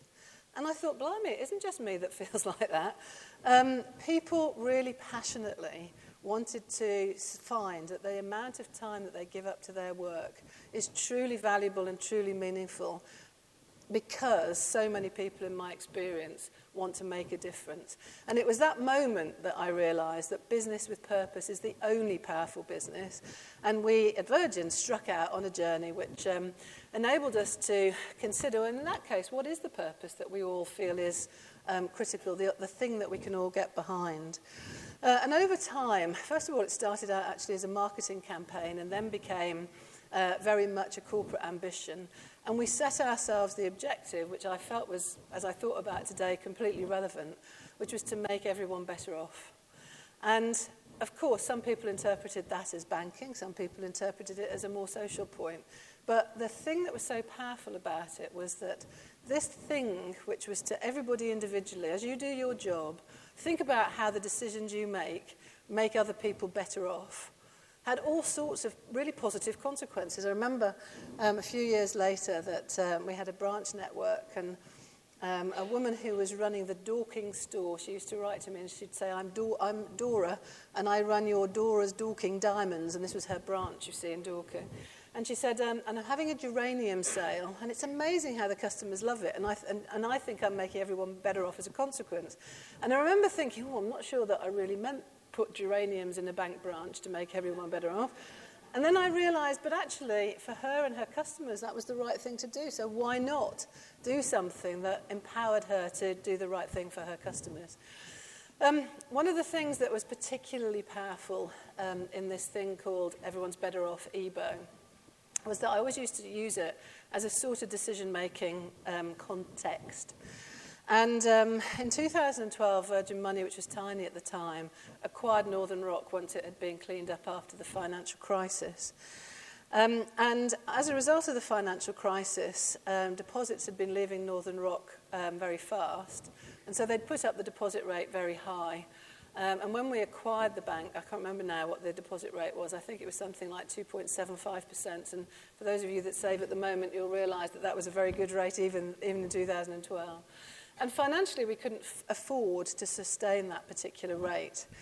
And so we sat down as a team and said, well, how do we make everyone better off? In other words, what's right for us and our customers? And we concluded that the right thing to do was to write to customers and say to them two things. First of all, we need to explain to you that we have to reduce the deposit rates and why. And secondly, these were instant access deposits. And say to our customers, if you're prepared to commit to a fixed rate, so we know your money's staying with us longer, we'll maintain your higher rate at 2.75%. And the really interesting things that came back to me were some of the Northern Rock guys said, wow, that's a really interesting way of looking at it. In the olden days, the executive would only have looked at how to make the most money, not how to deal with customers. And the second piece of learning that was brilliant for me was that I had no complaints, or at least a handful of complaints from customers as a result of reducing the deposit rate, but we had some very positive feedback around people saying, thank you so much for telling us and explaining to us why you're doing that. And it just felt to me then and continues to feel to me now, that the more we can communicate to people clearly about what we're doing as businesses with purpose and look at the broader agenda, then frankly the better business outcome that we all get. So even though that I'm now involved with the technology industry, as I say, this morning I was pondering on some of the things that I've been thinking about more broadly in the world of banking that are relevant to today. And first of all, I was just saying to Danny, I don't know if you saw the news this morning, that Wonga, as it's being put into or finalising its administration, is paying out 4.3 pennies in the pound to the people that suffered as a result of the collapse of Wonga. And for us talking about financial inclusion today, I just find that ultimately shocking, that the people that went to a payday lender because it was the only place they could go are the ones that appear to me to have suffered more than anybody else in this particular debacle, and that's something that's dreadful. So that sort of framed my thoughts for the day. And for me, one of the things about banking in particular and financial inclusion is that what I see now objectively in the world of banking is people that tend to run the bank for economic output, in other words, shareholder value, when actually their real purpose must be the social importance of being able to create a working economy that enables people to manage their financial lives. And my own view is that until we align those two social and economic benefits in banking, we're going to find it very, very difficult to solve the financial inclusion question. I know that, putting Wonga to one side, one of the things that the industry and the regulators are looking at the moment is how do we identify customers that are in persistent debt with the financial services institutions and help customers to get out of debt. And I heard only last week, actually, that one of the issues there is that with the regulators putting pressure on the banks to address persistent debt with customers, what customers are feeling is pressure from that, not support from that, and they're actually moving banks to try and get ahead of their current bank trying to address persistent debt with them. That says to me that the problem isn't being addressed properly by the banks, because this should be a bank putting an arm around a customer that's feeling a difficulty, not making the customer feel that they've got to run away and hide because they're under some threat. So I think the banks need to look very, very hard at that. We looked, you'll have seen, certainly in the Times I read it, I'm sure it was in other papers yesterday, that banks have been asked by the regulator to disclose the cost of their overdrafts. Have you seen that? And, even as an ex-banker, it was a sharp intake of breath when you see that the average overdraft rate in a bank appears to be 40%. I just can't believe that that can possibly be either true, right, or sustainable. And yet, and the article in the Times yesterday, I think, said, have the banks been talking to each other about this? Because they've all said the answer's 40%. And that all looks very odd. So what is happening in the world of banking that means that the banks feel that they can, if you like, get away, and I'm very aware of what I'm saying here, that they can get away with charging the people that can least afford it, the people that are falling into overdraft, the most exorbitant APRs. You wouldn't ever expect a credit card to be able to charge 40%. That was the old-fashioned store card rate, and they were banned. And to find that people that tip over into a few quid of overdraft can be charged at 40% APR, I think is one of the disgraces of our current banking system. Thank you. And the thing that I think the banks have to overcome in order to resolve all of these problems is to understand where we are with a duty of care. And I don't know how many of you followed the banking sector in terms of duty of care, but there is a huge pushback from the banks for any of the consumer groups who are saying, we believe that banks have a duty of care to their customers. And I was involved with this while I was at Virgin Money. And if I'm honest, even though I've reached the age I have now, I still realise I'm quite naive. When somebody said to me a few years back, quite an important person in the world of banking, do you think that banks should have a duty of care to their customers? And I was in a room, I can picture it now, with about 20 other people. I said, how could you argue a bank can't have a duty of care? What is the opposite? How could a bank ever argue it does not have a duty of care to its customers? But actually, the bankers in the room all argue that they couldn't possibly have a duty of care to the customer because of the legal obligations that it would put on them and the difficulty in being able to prove that every financial product that they sell to every individual person is exactly right for them at that point in time. Now, I think that is hiding from the reality or the substantive point.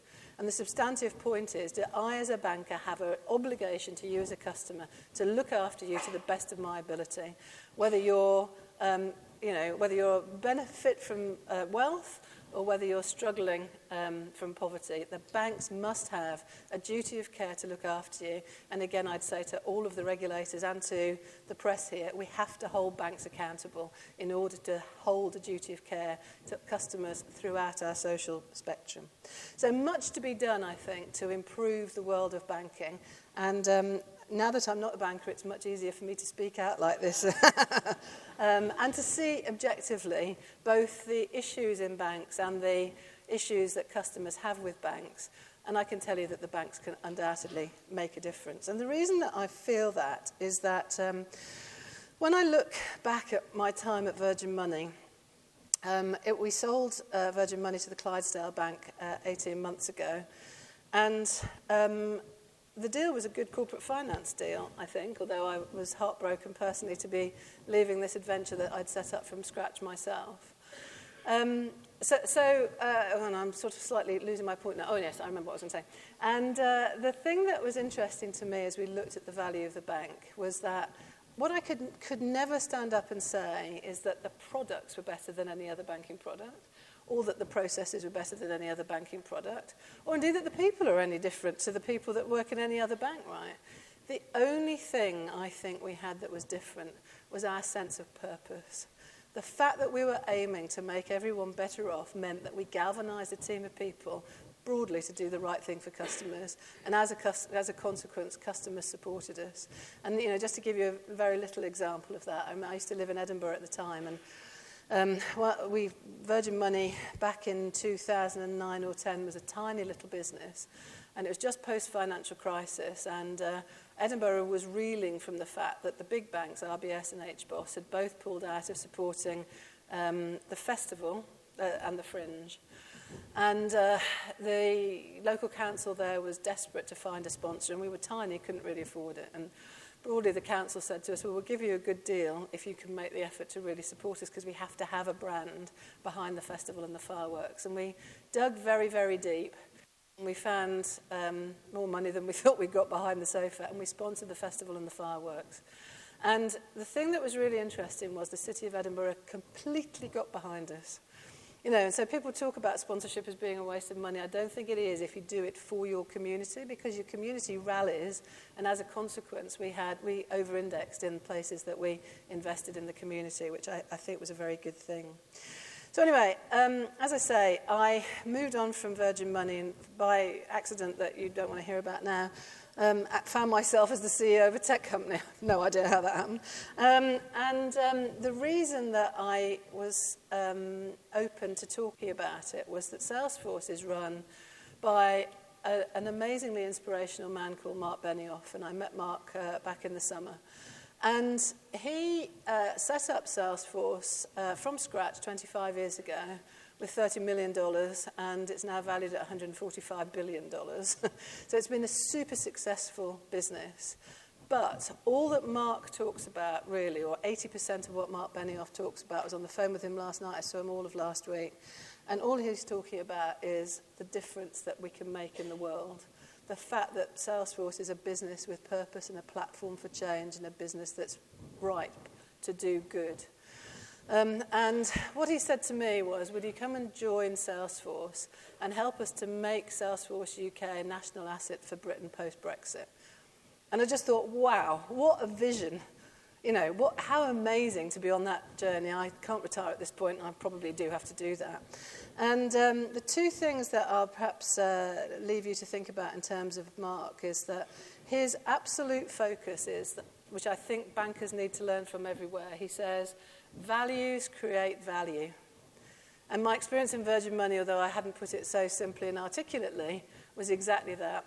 Understand your values, hold them dear, make them work, and you will create an effective business. Social good equals economic good and probably multiplies it. And the other thing that he says, which I know is a bit American, but again I agree with, is that culture eats strategy for breakfast. Get your culture right and other things fall in place. And for a tech company where we know some of the issues, again, social and economic, to have values which are around, the two perhaps are more understandable, innovation and customer success, but the other two are trust and equality. And, you know, being part of an organisation that's absolutely focused on those values being the drivers for economic success, and that economic success of having been so significant through doing good and using business as a platform for change, has been something truly inspiring for me, and a journey that I'm therefore delighted to be part of. So I thought, you know, how do I bring together my thoughts here around banking and technology? And somebody asked me earlier in the week what I thought about banks closing their branches. And I've thought about this properly because I happened to be at a breakfast not very far from here before Christmas with some senior people from Barclays, when, if you recall, they were having that argument with the post office around whether or not the post office would still service their sort of lower value from their point of view customers. And the conclusion that I came to, having had that conversation, was that I do understand why the big banks think economically they need to withdraw their branches from areas that aren't profitable. But of course, the demographics that aren't profitable for branches are undoubtedly the areas where people need to be financially included, and branches pulling out of those areas increase the exclusion in you know, analytically as well as in my opinion, I'm sure. But the thing that's really interesting is that, and I guess you do know this, that there's an overlay between digital exclusion and financial exclusion. So the worst financially excluded communities tend also to be the most digitally excluded. And so my challenge to the banks is, if you're going to have to pull your branches out of a local community, you must make sure that the digital infrastructure both in terms of hardware, software, and also in terms of people being trained in order to use that capability, is an obligation that you must leave behind you. And with that, I think I'll leave you with the comment that values create value, banks need to be held to values, and so social change will drive economic benefit, but the only thing that matters is the purpose of your people and of your place. Thank you very much.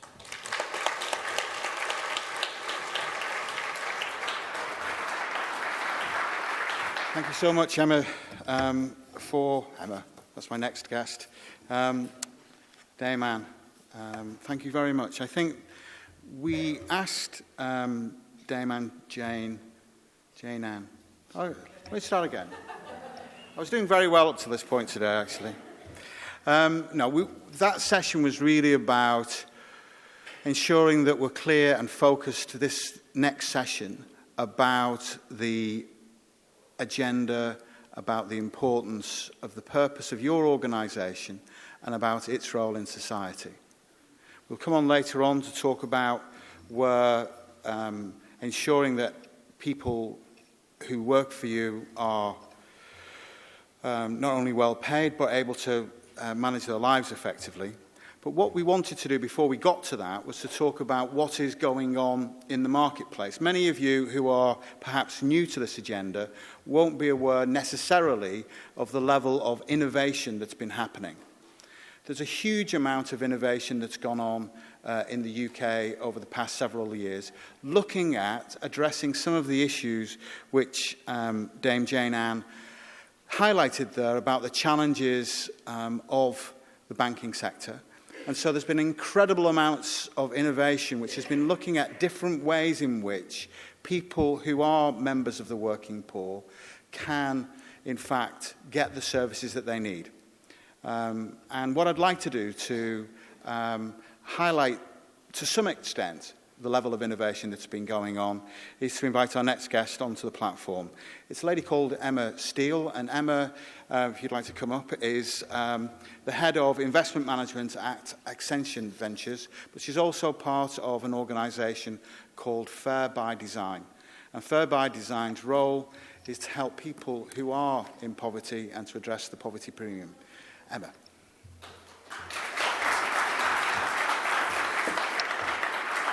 Hi everyone. Thanks, Norman. So I am Emma Steele. I'm the investment manager for the Fair by Design fund.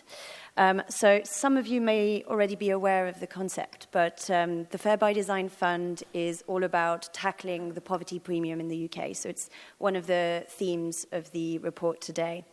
So for those of you who are not kind of aware of the poverty premium, it's essentially the extra cost of being poor. So Bristol University a couple of years ago did a report on that, and they found that I think 20% of low income, 20% of households are low income. What was it, 40%? It's 20%. And then of those, on average, £500 per year per low income household was charged as a premium, and that spans across several sectors: energy, financial services, insurance, consumer goods, and transport. So it's Big Society Capital and Joseph Rowntree Foundation at the time, actually, that came up with the concept of Fair by Design, and they decided to kind of attack the problem with a two-pronged approach. On one side, there would be a fund that would invest in solutions which tackle the poverty premium. And on the other side, there is a campaign hosted by the Barrow Cadbury Trust that influences the key stakeholders around the poverty premium and kind of uses the startups and the businesses we invest in the fund as evidence base for actually, trying to tackle this on the business council front, from the regulator perspective, and all the other kind of key stakeholders. Sorry, I haven't actually.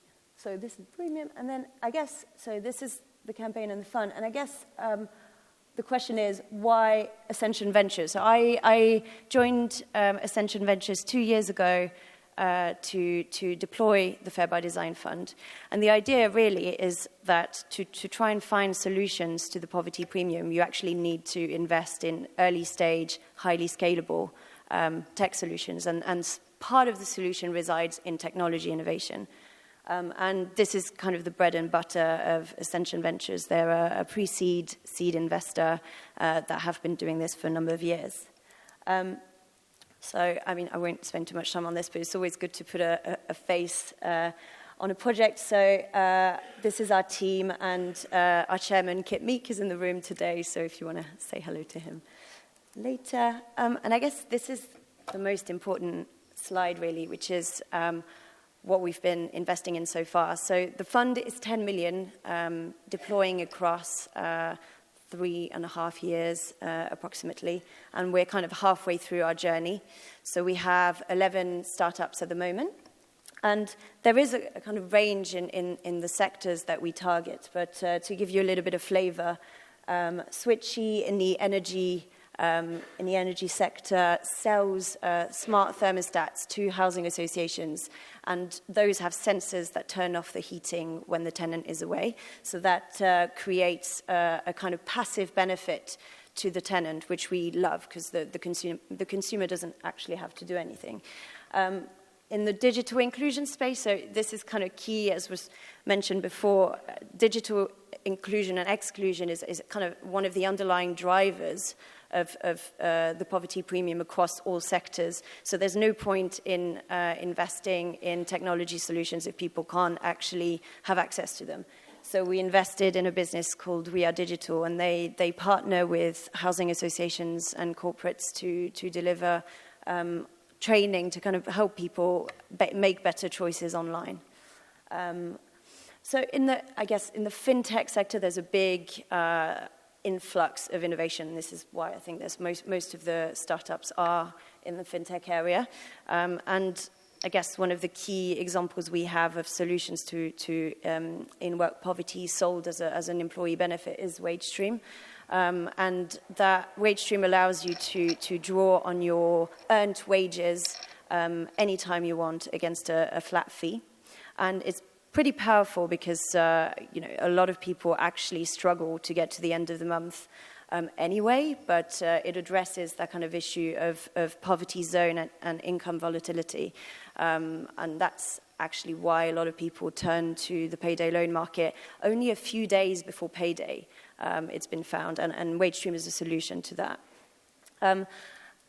On a kind of different front, and I believe Andrew will be talking in the panel afterwards, we're trying to kind of tackle the payday loan market by also reinforcing the infrastructure for the existing solutions for fair credit, and that is credit unions in the UK. Incuto is a technology platform that helps credit unions just become more able to compete with them, and Andrew will be able to tell you more later. Credit Kudos is also a key way to use technological innovation, for a kind of a key issue around access to financial services, which is addressing the thin file issue. So they use open banking to calculate credit scores based on current account data, as opposed to using credit card history, which, as was said before, a lot of households actually don't have. So you may be low income, but actually a good risk, but you might not have access to fair credit because you don't have a credit card history. So Credit Kudos and actually the use of open banking solution for that is a great way of tackling that kind of market failure. SteadyPay and Utility are two kind of most recent investments, and SteadyPay is a B2C model, but can also go through employers if you're interested as well. But they're more targeting the freelancer market and allows you to top up your salary for people on volatile income. Utility is an in-app switching platform. So a lot of people actually don't switch to cheaper utility bills because they're not informed, they don't have time, there's a lack of transparency, there's a cost of exiting the contract. So utility allows you to go through your mobile banking to do that as easily as possible. So hopefully that gives you an idea of kind of the examples behind the solutions for the poverty premium, but it's also showing that the solutions have a kind of quite a deep business case behind it, and it's really around making the existing infrastructure more inclusive. And I find this slide quite useful to understand where the poverty premium actually relies in the cost of a good and service. So if you see, for example, in the transaction cost of a service, I think a good example is in Quito with credit unions. They are struggling to be efficient. They've got a lot of physical branches. They're quite disjointed in terms of tech platforms, and in Quito is a way of reducing that transaction costs. On the credit cost front, as I mentioned before, things like open banking solve for key market failure for information, and they're just a way to readjust the true cost of risk. So you're investing in a key driver, a key market failure, and you're increasing the access to financial services at the same time. And on the profit side, yes, I mean, organizations like Wonga have a big element of the driver to the high cost credit is actually due to the high profit margins, and part of it is also the kind of cost of the equity that a lot of the investors forces them to have to kind of maximize the profit margin. But you can invest in technology solutions that reinvent the whole value chain and redistribute profit in a different way. And I think utility, for example, is one way of doing that. They kind of rethink the way the switching market works and makes it more easy for customers and empowers customers to switch. So it changes the kind of the cost of exiting a contract. And I guess as a fund, we are trying to be extremely commercial whilst retaining a deep impact on the end user. And it can be quite difficult when you're investing in B2B solutions that sell to corporates, housing associations, credit unions, but you can't forget the end user. So this is why we're partnering with Toynbee Hall, and every time we're considering an opportunity, whether it is B2C or B2B, we gather a group of people with lived experience of poverty, and we get their feedback on the service itself. The founder always goes to pitch to the group, and we include the feedback in our due diligence and in the investment committee discussion. I believe that's pretty unique, I think, in the impact investing space. And I mean, this kind of goes back to the point of events like the Financial Alliance Summit. It's all about trying to bring, I suppose, change makers and innovators closer to those people who typically will purchase or trial those innovations. So as investors, and in order to kind of try and maximize the impact of Fair by Design, we've been organizing a series of events, and we're trying to kind of find new places to do it. But we've done one in Oldham and Birmingham last year, and it's really all around getting local stakeholders. So in Oldham, getting all the kind of housing associations, the corporates, the credit unions local to the Oldham area, together with examples of innovators. And I think this is a key way, doing that regularly and trying to kind of create partnerships out of that, and being more open to trials, discussing the obstacle to trialing and rolling out innovations is how you kind of get there in the end. Because as you noticed, a lot of these innovations sell directly to these routes to markets. And I will finish just on this page, which is, I guess I am very proud of the innovations that we're supporting, but the key thing is to try and get them out there, and it's great that the public is starting to recognize that, and it's all about trying to scale as quickly as possible whilst retaining the impact. Thank you.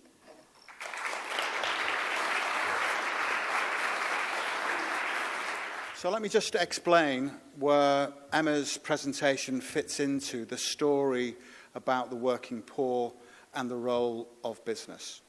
So we've understood so far today that people who are struggling with issues around poverty, the working poor, part of your organisations, and we've understood what that's about. And then we've heard that there's an awful lot of innovation going on, trying to service and provide different solutions which would support people. And then there's an issue, because these people who have a need are not finding it easy to talk to these people who have new solutions and ways of operating. We think that business can provide a unique point of access and trust for all these new ideas and ways of accessing money and getting cheaper energy and all the great things that you've just heard about, that business can be the point which brings all of that together. And that's really what the Financial Inclusion Alliance is about. Yes, there are campaigning issues and policy issues that we can address, but practically, businesses can be that glue point that brings together innovation which solves people's problems with people who are struggling and don't have time to look. And it's really, the alliance is as simple as that. Okay, so we're going to talk next with some people who have recognised these two sides of the coin and have started to be, in their own different ways, that glue that can bring things together. So we've got 3 case studies, and then we're going to have a panel discussion. And so for the first case study, I'd like to invite someone who has amazing experience with one of the world's largest retailers, IKEA. Nuz has been in the business for a while in line roles and had been given responsibility for health and well-being. And she's going to talk about the learning process that she went through. Nuz.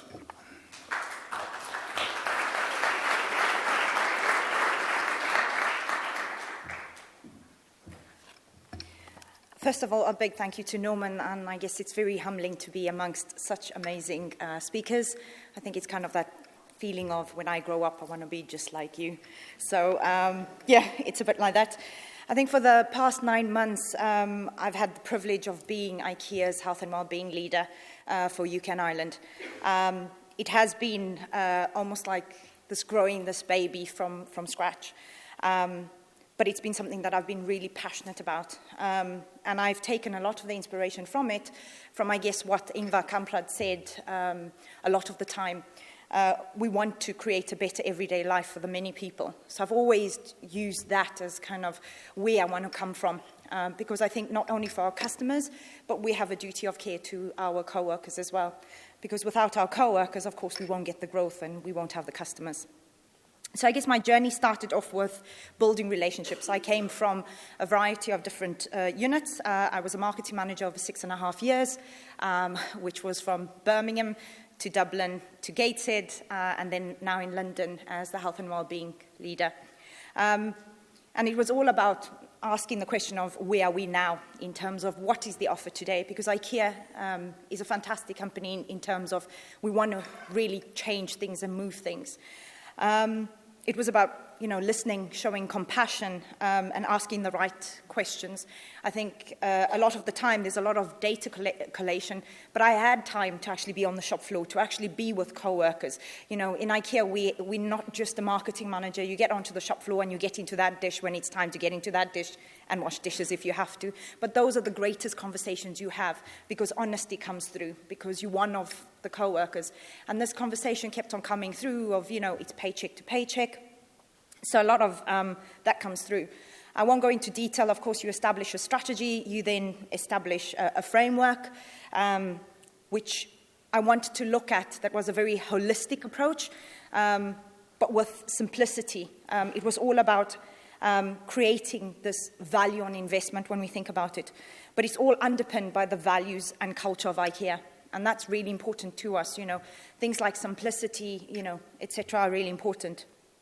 And of course, as I said, people are our focus. It's really important for us.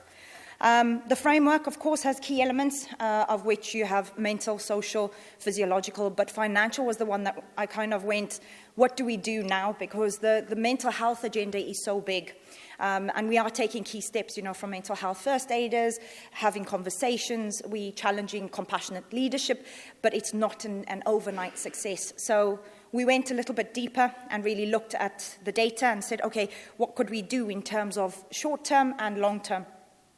Taking conversations, obviously, again, with co-workers, leaders, drawing from everybody's kind of experience.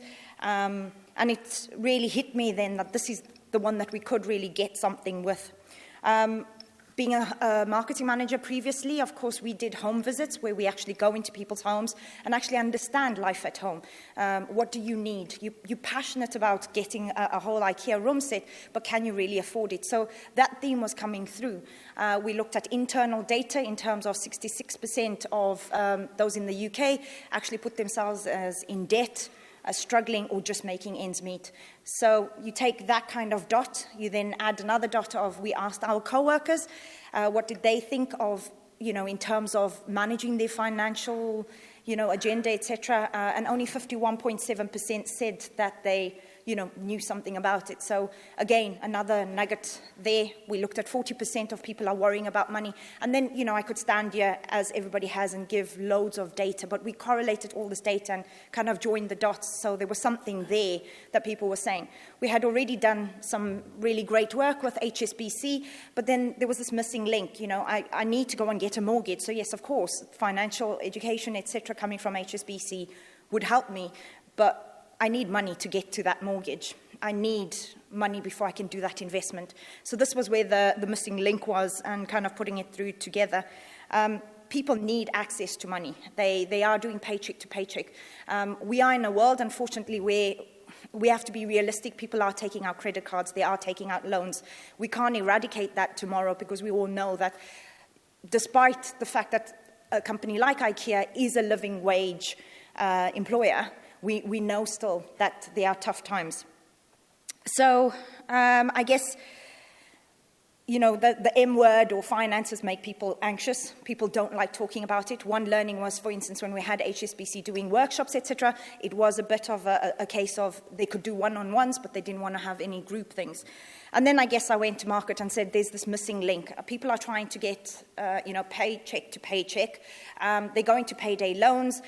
Where's the middle ground? So, of course, we did a lot of groundwork, and then we then put salary finance through the real kind of grilling in order to enable them to come on board. What we had said is that we thought it was best that we launch by December, because we knew that, of course, people get paid earlier. By them being paid earlier, it means that they're almost looking at 6 weeks before they get their next paycheck. But also, when we're thinking in terms of how do we actually test this, how does this actually give us something? Because, of course, when you do all the buy-in and you need to speak to everybody, everybody's interested about stats. They want to know what is the value on investment, or what's the return on investment. So, of course, yes, we launched in December. I think we had a very strong communication plan. We knew that people were going to spend money at Christmas time. It's obvious, with the pressure today of kids wanting really great presents, etc. I think it was quite important to have a look at it. And then it would give us a really good benchmark, because, of course, we knew that by January people would be tight. And I guess for me it was about what could we put in an action now, because there were lots of things happening in the back. When we look at physiological well-being, when we look at mental health, and even social. And then I guess we have been working in the background in terms of gender pay gap, etc. But this could really do something now. So we launched, and then I guess part of it was also changing behaviours. So a lot of it was around the education piece. People don't understand how to manage finances. We all think people know, but they don't, and it's quite scary.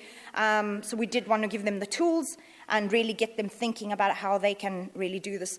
And then to share just a little bit of what we're seeing now. So we launched in December. By the 18th of December, we went through a big communication plan, obviously engaging leaders, influencing and everything. There was a lot of investment in time. I think the biggest thing or learning that I had is that you've really got to be passionate about this topic and really want to make a difference.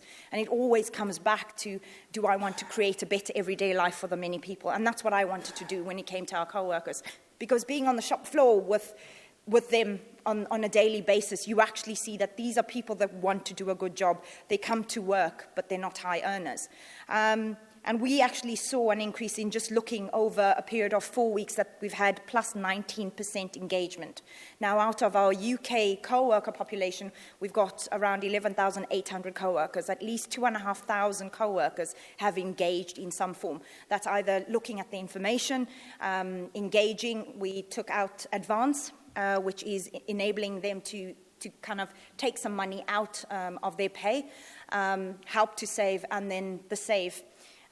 I was quite surprised because I wasn't expecting people to start saving. And we've had figures where they're actually engaging and putting money away. That's a great win, but also it's the feedback that you get. You know, I can go back now and go, you know what, actually, job well done, because people are going, well, thank goodness I didn't need to go to a payday loan. So I think in terms of that, I'll just end off by saying, you know, there is still more to be done. We are still learning. It's not saying that we've got all the answers, but we are definitely on the way, and there is still a journey to come. Thanks.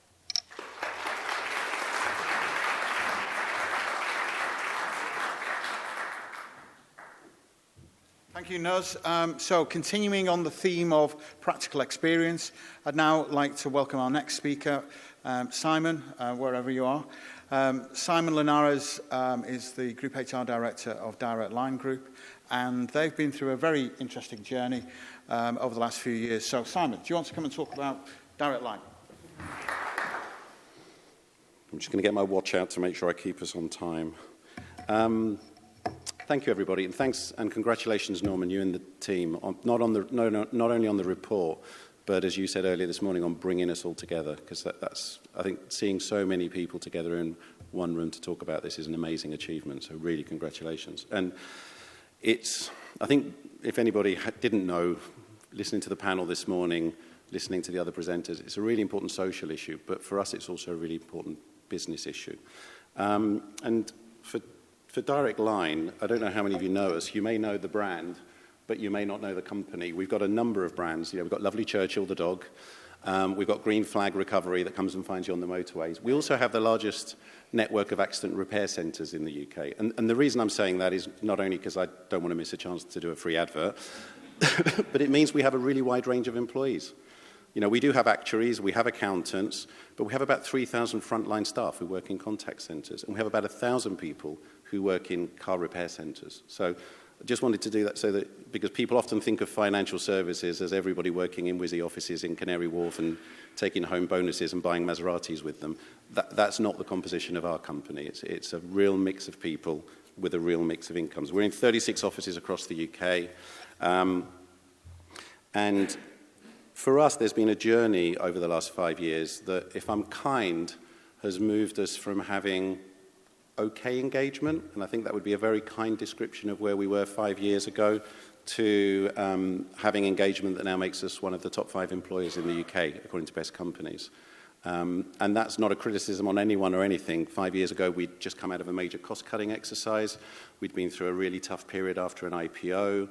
Everyone knows what financial services had before that. We'd been spun out of RBS. We were a company that was making tactical decisions, but probably not thinking as much as we have been over the last few years about what does it mean for our people and how important are our people to our success. So a couple of people have talked about vision. I thought I'd show you ours. We didn't all know what we were going to present, but there's an amazing correlation between what we're all saying. So our vision and our purpose are about being a force for good and about enabling people to carry on with their lives. That's the key words I would pull out. You can read the whole of it. And that's just as much true for how we approach our colleagues as it is for our customers. And I think that's one of the things that for us helped unlock thinking about this a little bit differently. And several people have talked about culture and have talked about the relationship between well-being and financial poverty. We've been on a similar journey to IKEA, but we started in a different place. So we took a really big plunge around mental health 3.5 years ago. And I was at a dinner recently, and half the table was really adamant that you just have to do this. And half the table, it was HR people like me. We love to be really sure we know what we're doing before we do anything, which is often why we don't do anything. And half the table was adamant that if you do that, you're going to open up questions that managers may not have the answers to, and so on and so on. I would really say you have to deal with this. You have to just start. Most of the best things we've done on this journey, we didn't know we'd need to do. And it's about starting and then listening to your people. But one of the things, so for example, we started at a conference where there were about 700 people. We spent about 3 hours on the issue of mental health. It did start with our senior leaders talking about theirs, and we had Johnny and Neil talk about the process that leads someone to think about taking their life. And at the end of the conference, one of the things that happened that I wouldn't have expected is one of our female managers came to me and said, I really want to thank you for what you've done. And I said, well, why? She said, I can go and talk to my manager about how difficult it is when I've got bad periods at work. That normally kills the conversation pretty quickly. But if our goal and our objective in our culture was to have open and honest conversations, and it made me realize, actually, my reaction is the biggest thing that's getting in the way of psychological safety, and that's probably true of our managers. So all our managers have been on mental health awareness training. Now they're asking for follow-up training. We have a mental health first aider on every floor of every building, and it isn't just Jane Ann who's using her mental health first aider. Ours are incredibly busy. And it's about bringing that onto the same level as you would treat physical well-being. But as we've been through that journey, we've realized how big the relationship is between financial concerns and financial anxiety and mental health. And that's been the next part of the journey for us. I won't go through the stats because I'm sure you've all seen them, but I will talk a little bit about how that, a couple of years ago, changed our approach to reward. And I guess our mindset was probably not dissimilar to the mindset that most businesses here have and the process that you have. You have a budget line, you have a plan, and you work out how much can we afford to move our salaries by this year. And you end up looking at lots of external data. You end up thinking about things you have to do, like living wage or minimum national wage or whatever. And then you end up spending 3 meetings over 3 months having a debate about whether it's 2.25% or 2.5% that you're going to go with this year. We stopped that in 2017 and said, how much money do we have and where do we most want to use it? And so for us, the change was prior to that, just before that, our lowest salaries in the organization were about 15,400. We moved everybody to a minimum salary of 17,000. And then subsequently 18,000, and now we have nobody who earns less than 19,000 in the company. We'll be announcing our next pay review. We have done that broadly within our budgets, but we've used our money differently. So a couple of thoughts I'd have for anyone who's here from business.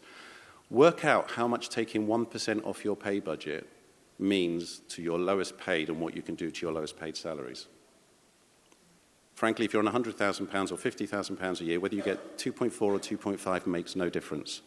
But it leaves you with a pot of money that you can really think differently about how you would use it. And that makes a huge difference. Moving people from 15,400 to 17,000 took away a lot of concerns and enabled people to do some very different things. There's a couple of other thoughts beyond pay. So when we've had successful years, like many companies, we've issued free shares. And we've issued a fixed amount of free shares regardless of grade or income. And 2 or 3 awards of £500 a year mean that people have lumps of money a few years later when you add dividends and share growth, and even if you don't have share growth, that when they do have one of these instances that can lead to falling into the poverty trap, they can draw on that. You know, taking that £500 or that £1,000 is the difference between taking out a loan for a washing machine or not. So just think creatively and think about how your own products can help you with that. The other thing is, one thing is how much you pay. The other thing is how well people manage their money. And we've worked closely over the last 18 months with Salary Finance and our friends there. And I've been really surprised at the take-up, not just on debt consolidation, but on savings products. And that's unlocking for people some opportunities to painlessly manage their income more effectively. Now, the question, if you're a business person like me, because I'm not here to put the moral reasons for doing this. That's been done brilliantly by the panel this morning. But the question you often get if you're a business person is, how do I justify this to my investors? This is a slide that our CEO used just over a year ago when he presented our results to our investors at an analyst meeting. This is not an HR slide. And what it shows on the top left is our engagement over the last 5 years. Top right, it shows how our net promoter scores from our customers have evolved.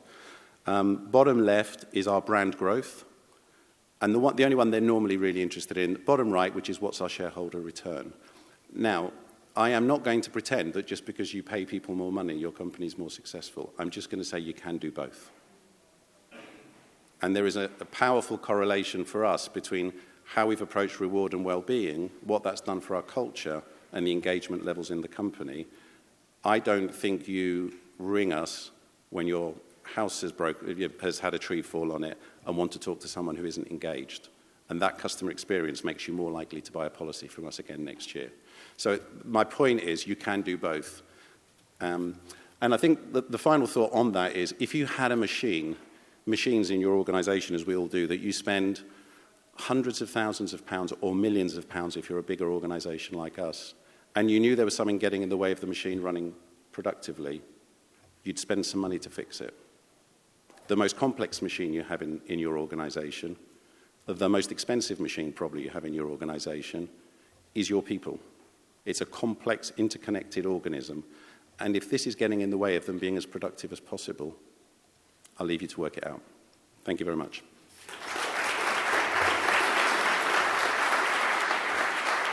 So as part of the research that we have conducted at Tomorrow's Company to underpin this work and the work of the Financial Inclusion Alliance, we have looked wide and far, or far and wide even. That work took us to looking at what was going on in the United States. And we found that in the US there were very similar challenges, people living from payday to payday. And we also found one organization that was doing some really exceptional work over there, trying to bring together experts, people working on the front line, and organizations to do something really different. And that organization is BlackRock, and I'm delighted to say we've got Deborah Winchell, who's going to come up and talk about the work that they've been doing. Thank you.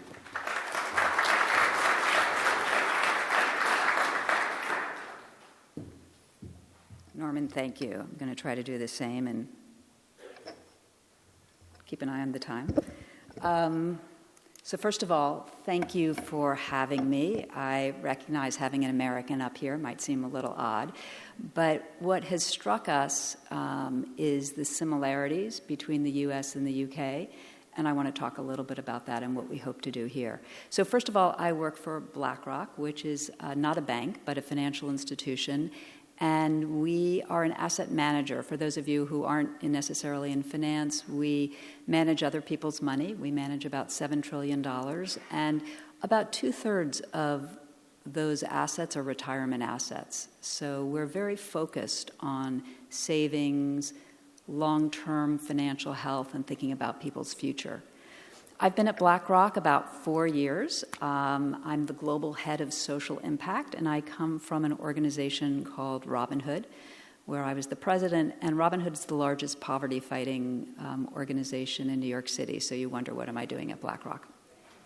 But I was brought in by our CEO, Larry Fink, who you may have heard of, particularly in the last few weeks, who's had a lot to say about social responsibility, to think about how to extend the firm's mission to really help the people who might not be our clients. So really thinking about more and more people. And our firm's purpose is helping more and more people experience financial well-being. So for me, a really exciting intersection to think about. So I know we're up here, I should just mention, as a case study. I went to business school in the United States where we spent 2 years looking at case studies. And those case studies are always looking backwards. Like, the story's done, you know the narrative. So I should just say we are just beginning. So I think we're a little early on to be talking about the case study, but I'm happy to share the kinds of things that we're thinking about and what we're doing in the U.S., and also where we think there are opportunities perhaps to participate in the UK as well. So one of the first things that struck me as we started to get to know the UK, and we have a large presence in the UK as well, is how similar the statistics are. And when we started to think about as a firm the kinds of things that we could do and how we could be helpful, we thought about the journey that people take to get to financial security. And obviously, and you've heard so much about it today from so many of the other speakers, the journey is not an easy one, and it's not a straight line either.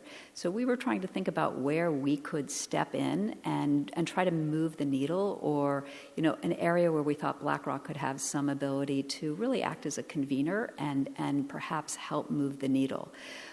We thought about every area that was discussed so far in terms of debt remediation, credit, a lot of the points along the way, and decided that emergency savings or rainy day savings, or this idea of having a short-term pot, a nest, so that as you hear so many of the stories today, that spiral downward, you have some cushion against that. So we decided to really focus on emergency savings. And the reason, and again, just looking at the statistics in America, 41% of adults can't meet a $400 emergency. I think in the UK it's 42% can't meet a 500-pound emergency. To me, remarkably similar. The amount of money, I've seen so many numbers. Again, I say please take these with a grain of salt, but $6 billion spent in order to access emergency cash. Payday lending is this equally serious problem, and the cost of being poor, equally serious in the United States, not surprisingly. The number that always strikes me in many ways the most, or I think is just so eye-opening, is that 70% of Americans, 78%, of those working in the United States are living paycheck to paycheck. And one of the reasons I think that's just so startling is it gets a little bit to the concept that we were talking about, poverty zone, but perhaps extends it further, because I think for so many people, almost regardless of your paycheck up to a certain level, you're still in a situation where you're paycheck to paycheck. So that cushion is really fundamental.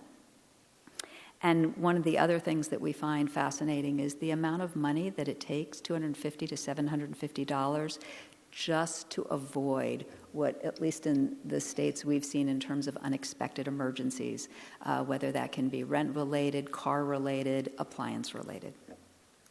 So what did we do?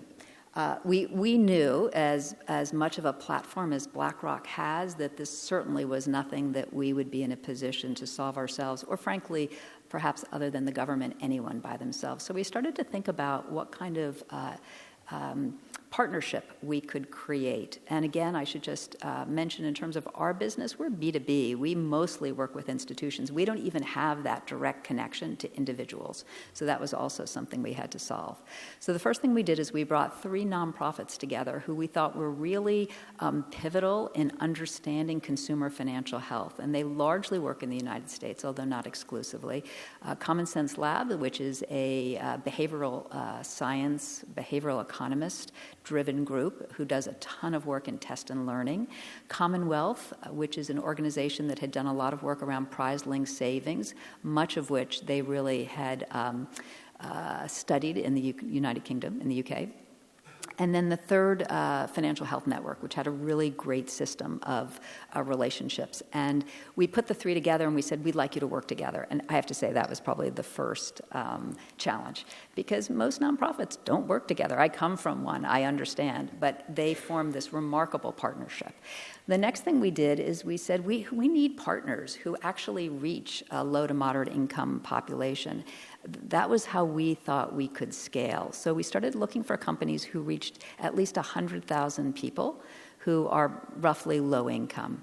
And we thought it would be all employer. We thought our channel that would be most impactful would be employers. But it quickly spread out. So you can see UPS, which is an employer, but Emcee and Uber joined as gig partners, and MasterCard. So we started to get a really interesting range. This is just our first cohort, which we announced in October.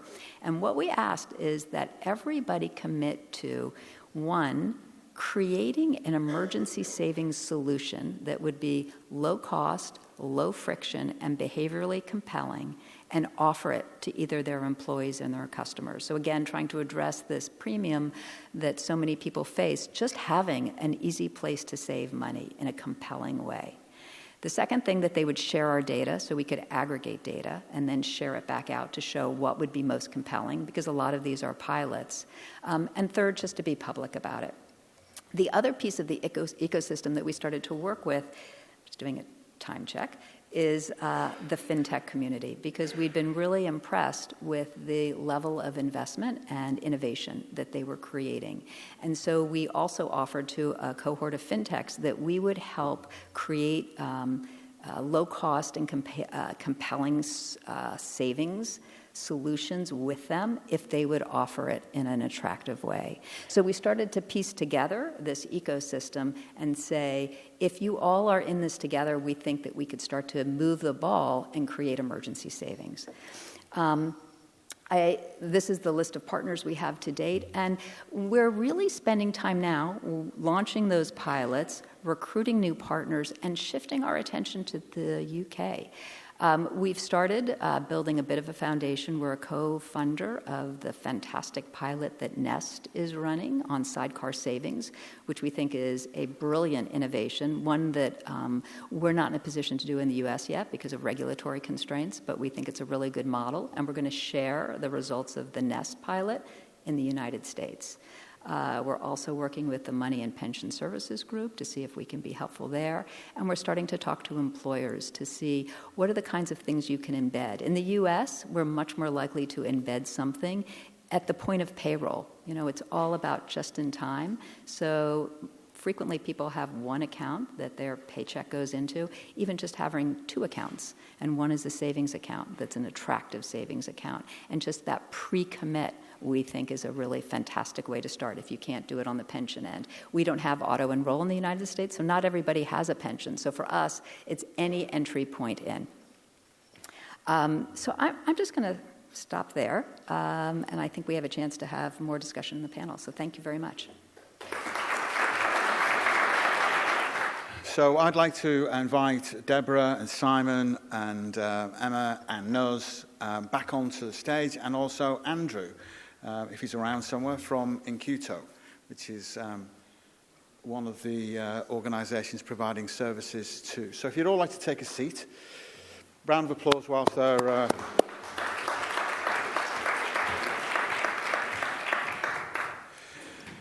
So the role of the Financial Inclusion Alliance has developed in our thinking over the course of the past year. What we are essentially trying to do, as I said earlier, is to connect the people who work for us with the services that are there, and to use the expertise of the many people that you've seen on stage so far to figure out how do we provide better solutions and how we provide support. One of the things that I would say, we're sort of deep into a conversation about financial services, is that support includes lots of other things. That support includes advice, so that's why we've got step change here. That support might be how to manage your budget better, how to cook for less, and so on. There's lots of different ways in which that support can manifest itself. But how do you bring all of that together as an employer to deliver a really smooth, effortless service so that this is easy? And that's really what the Financial Inclusion Alliance are trying to do. And it's membership-led. It's led by people like you who want to make certain things happen. What I'd like to do next is to explore with our panel some of the issues that they have raised. So I'm going to come and sit on the end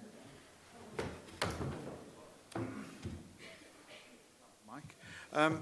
So we're just going to explore with this group. Do we have mics, by the way? Do we have mics? Yeah.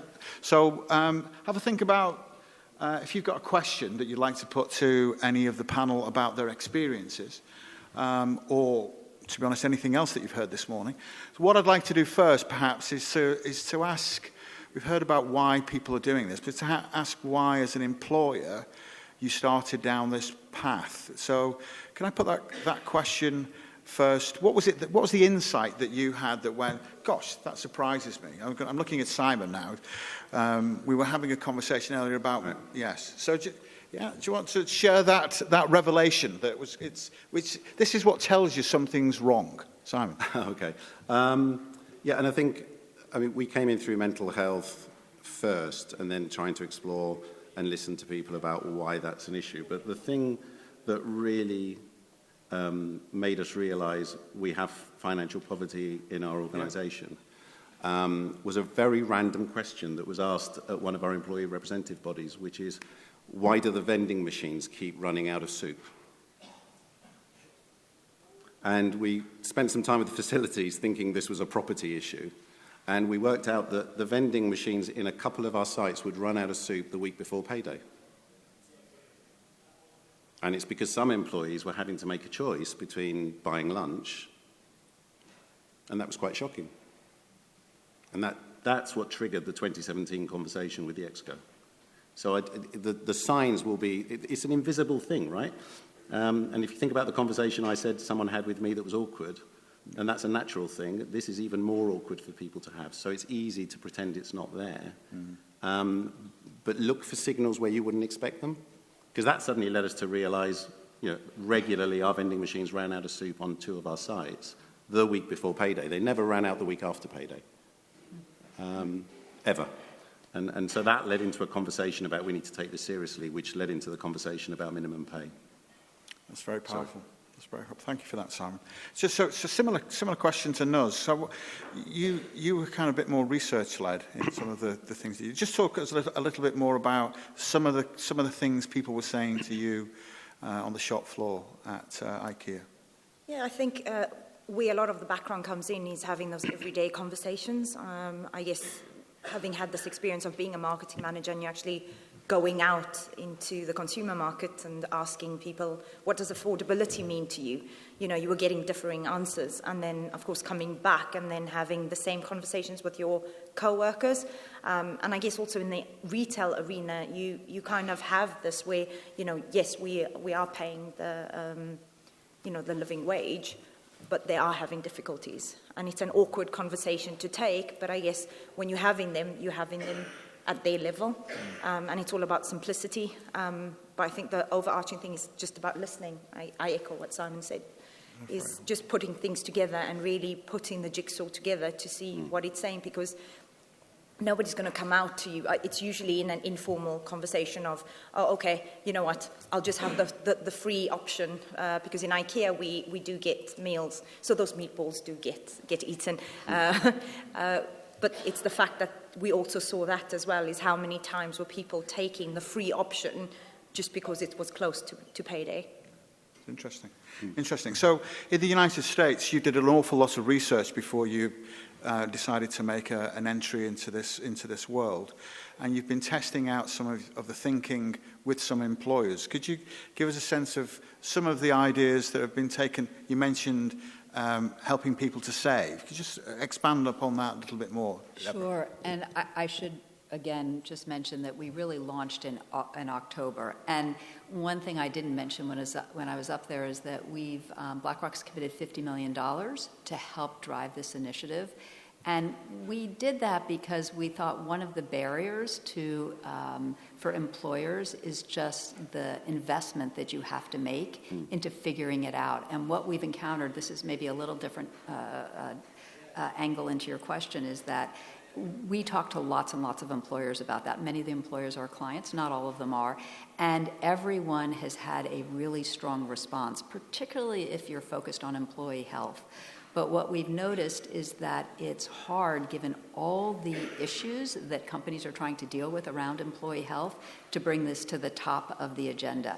And we know that if mental health is the priority, that often financial stress underlies that, but that just might not have been identified in the 2020 objectives that a group has. So one of the ways that we thought we could really help address that is to say, we're going to provide the resources for you. So these 3 nonprofits will come in and actually help figure out, survey the employees and see what the issues are and what could address it. Help them figure out the technology so that if it is something that's going to be payroll related, bring in the fintechs if you don't have the back office to create the sort of flow of funds that I know like Salary Finance is doing for Nest. we can connect you with a fintech and also help that fintech so that they can provide the services. So I think the biggest challenge for employers, and just listening to the two up here, the level of commitment is so dramatically impressive. You have to be in that sort of position to be able to say, and we're going to make this a priority. So once we get to a company, I think the range of solutions, the solution with Uber is very different than what MasterCard's going to do. But we think that there's going to be enough similarity that when you say, okay, if you have a prepaid card, here's a solution. If it's direct payroll, here's a solution. If it's a credit card, here's a solution. If it's a gig platform, here are solutions, and then we can start to share those and roll those out. Thank you. I think that's a really important point because there are such complexity and range of needs, and on one side, and then on the other side, there's such a complexity and range of solutions.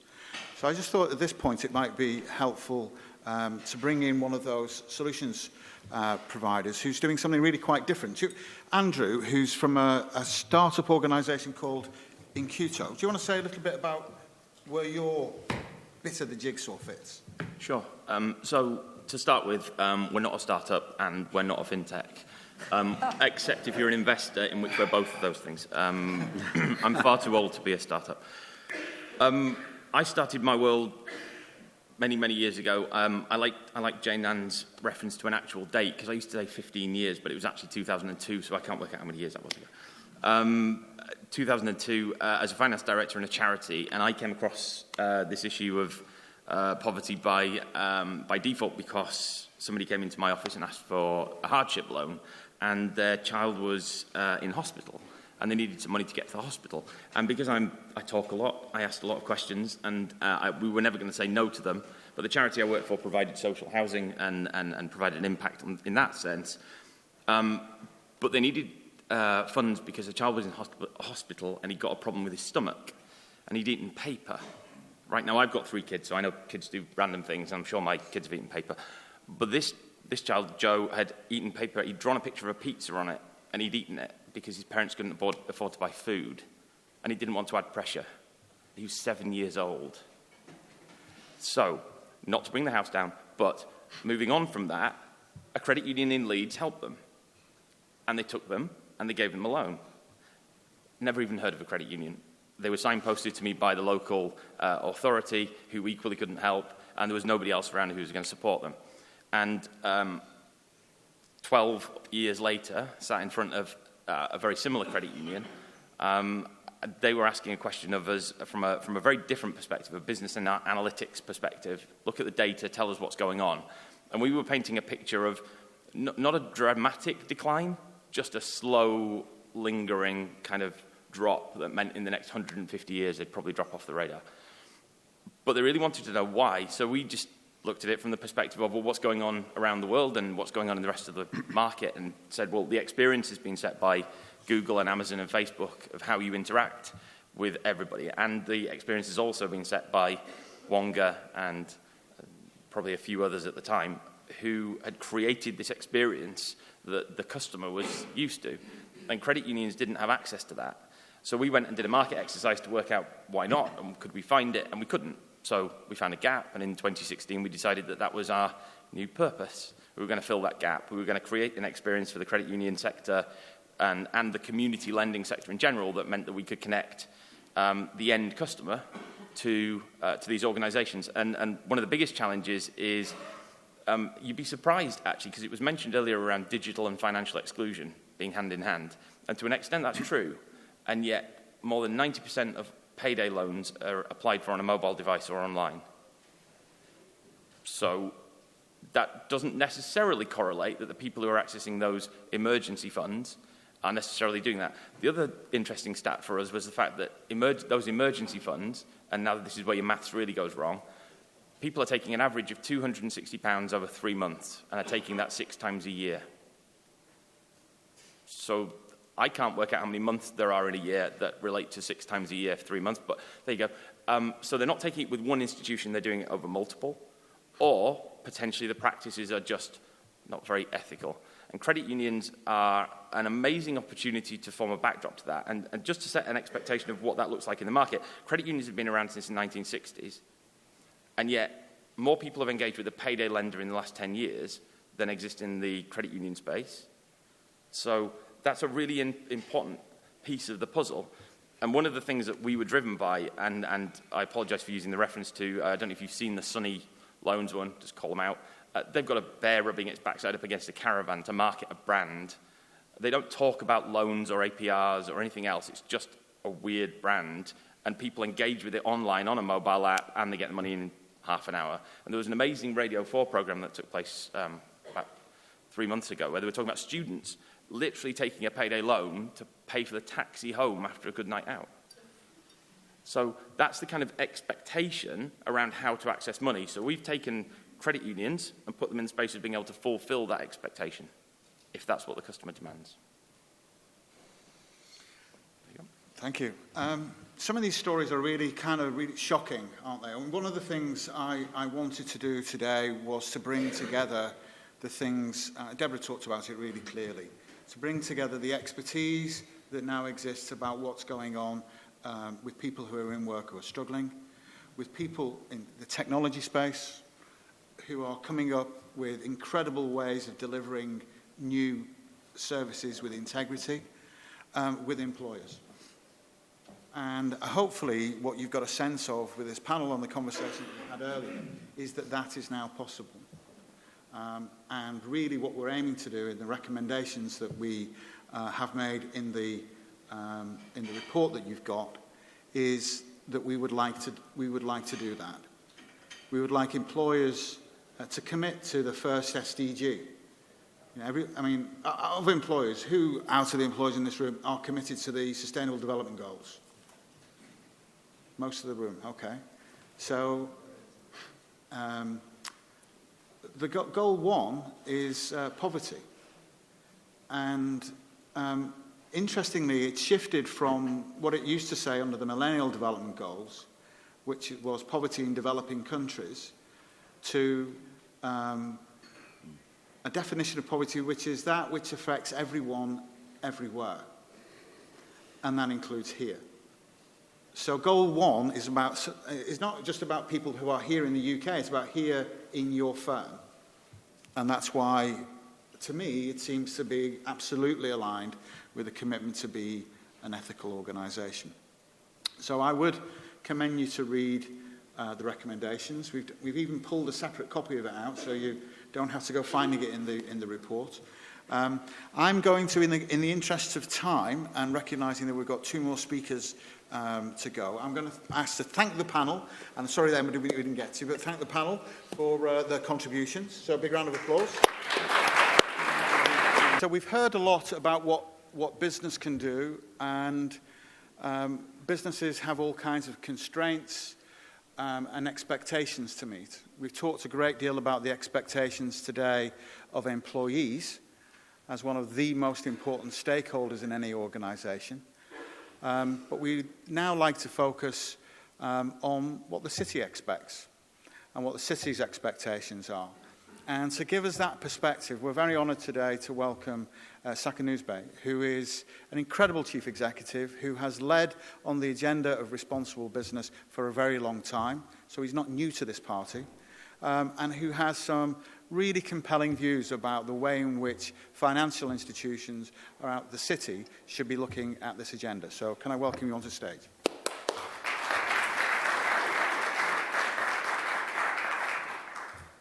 So good afternoon. Now the good news for most of you is I've just been told by the organisers that I've got to shut up in about 10 to 15 minutes, which is great for you because that'll make it shorter. But I'll start by making you really depressed, and then I'll try to build up from being depressed to somewhere else. Is that a good idea? Yeah? Okay. So let me tell you how really depressing what you just heard is.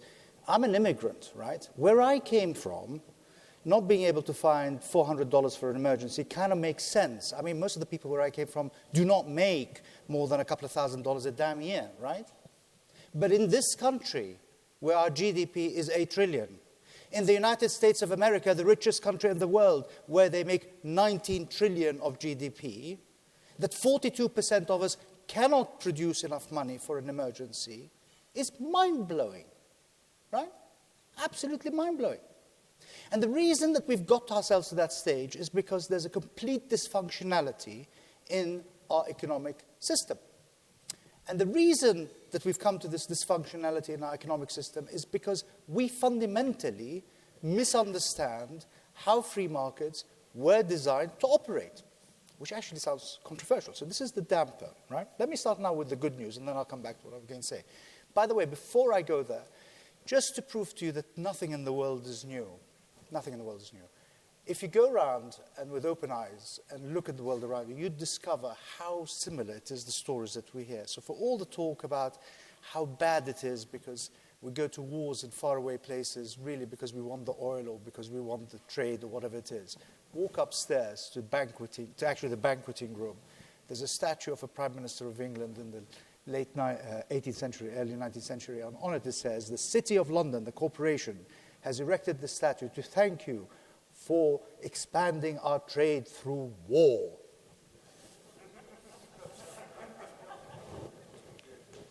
Now, there was a very strong misconception about how private markets should work. And that misconception, for whatever reason, sort of gained root in the 50s and then all through really the 70s really started to go down very strongly. And it proposed that there is a fundamental difference between the primacy of shareholder value and society. And it painted a picture where the world is divided into three separate units, right? There is sort of the shareholders, somewhere over here. There's the financial system, somewhere over here. And then there's the society where we live in, somewhere over here. And that there were three separate components. And actually, the reason that wealth was being created was primarily because the shareholders over here were driving the agenda. That was essentially the theory that became kind of more commonly understood. Whether that was more subtle or not, it doesn't matter. By the way, the other problem was that they all assumed that they could understand it through models. And from that came this idea that the purpose of investment, and we come to purpose and the purpose of business, but the purpose of investment was simply to increase profits, right? And the whole thing is a misunderstanding of how the system was truly designed. And the good news is that the fund management industry, the ones who are the guardians of the money of the savers, have begun to shift their views. Now, I'm lucky. I work for a company called Hermes, and 30 years ago, Ralph Catani was one of the first CEO, to understand that fund management is about stewardship. But I'm pleased to say that while 5-6 years ago, the Financial Times very kindly described me as a hippie, which I wish I were. I just missed it by about 6 years. Now I'm mainstream because everybody, I mean, you've heard about Larry Fink's letter, you've heard about Schroeder's letters to their clients, everybody believes in it. And the reason is because this previous conception of this separation just does not make sense. Let me now explain why it does not make sense. It doesn't make sense because, at least in the developed world, the shareholders are you. You own the companies through your savings, through your pension scheme. And therefore, as owners, by the way, you have a responsibility. So if you really believe in all the stuff we've been talking about, what are you doing about it? Are you writing to the people who run your pensions to tell them that you want your companies to make sure that they're inclusive and look after people? But let's come back to that. But the point is that the shareholders are the citizens. They're the same people, by the way, who work in the companies. And quite often, at least here in England, where we have auto-enrollment, and most people do have pensions, they're the same people who answer the phones for Direct Line. They're the same people who shop in Tesco, or Sainsbury's, or Marks & Spencer. They're the same people who use the services. So in fact, the shareholders and the workers, if you did the Venn diagram, are the same. And they're the same people who are the consumers. So to separate them into three separate units is complete nonsense. And then when you think a little bit more deeply about what's the point of investment, why do we invest our money? The asset management business has come up with a heuristic. And it says, we save money because we want a pension scheme when we retire, so we are paid a sum of money every month. Well, actually, that's just a heuristic. The reason that all of us save money, I think, is because we'd like to retire better. Isn't that right? Isn't that why you're saving money? Because you want to retire nicely? Yes? No? I mean, tell me if I'm wrong, and then we'll stop this conversation and go somewhere else. Well, If we get, and by the way, that's why we say at Hermes we help people retire better. What does better mean? It means you want to live in a society which is not destroyed by social ruction. You want to live in a society where water is not expensive because of global warming, where, by the way, food is not expensive, where it's not dysfunctional, where the economy is one in which you're happy to live in. And what that means is that we are investing our money not just to make money, but to build something that we're happy to retire in. And that brings us to the whole of society, and my last point. But this is important, to build something we're all happy in. By the way, for those of you who really still believe in models and modality and mathematics, there are lots of academic studies that can show you that the hit ratio of professional poker players in Las Vegas is higher than the hit ratio of all investors. So if the point of actually investing your money for a future is simply to make money, my advice is go to Las Vegas, you'll have a much better time and have a much better return. But that is not the purpose. The purpose is we build a society. And what kind of society do we build? And there's this extraordinary misunderstanding of poor Adam Smith, right? Everybody kind of goes back to him and says, he's the guy who invented the invisible hand of markets. Everybody agrees this? Okay, here's something. Hands up everybody who actually read his book. Excellent. How many times did he mention the invisible hand of markets? Once.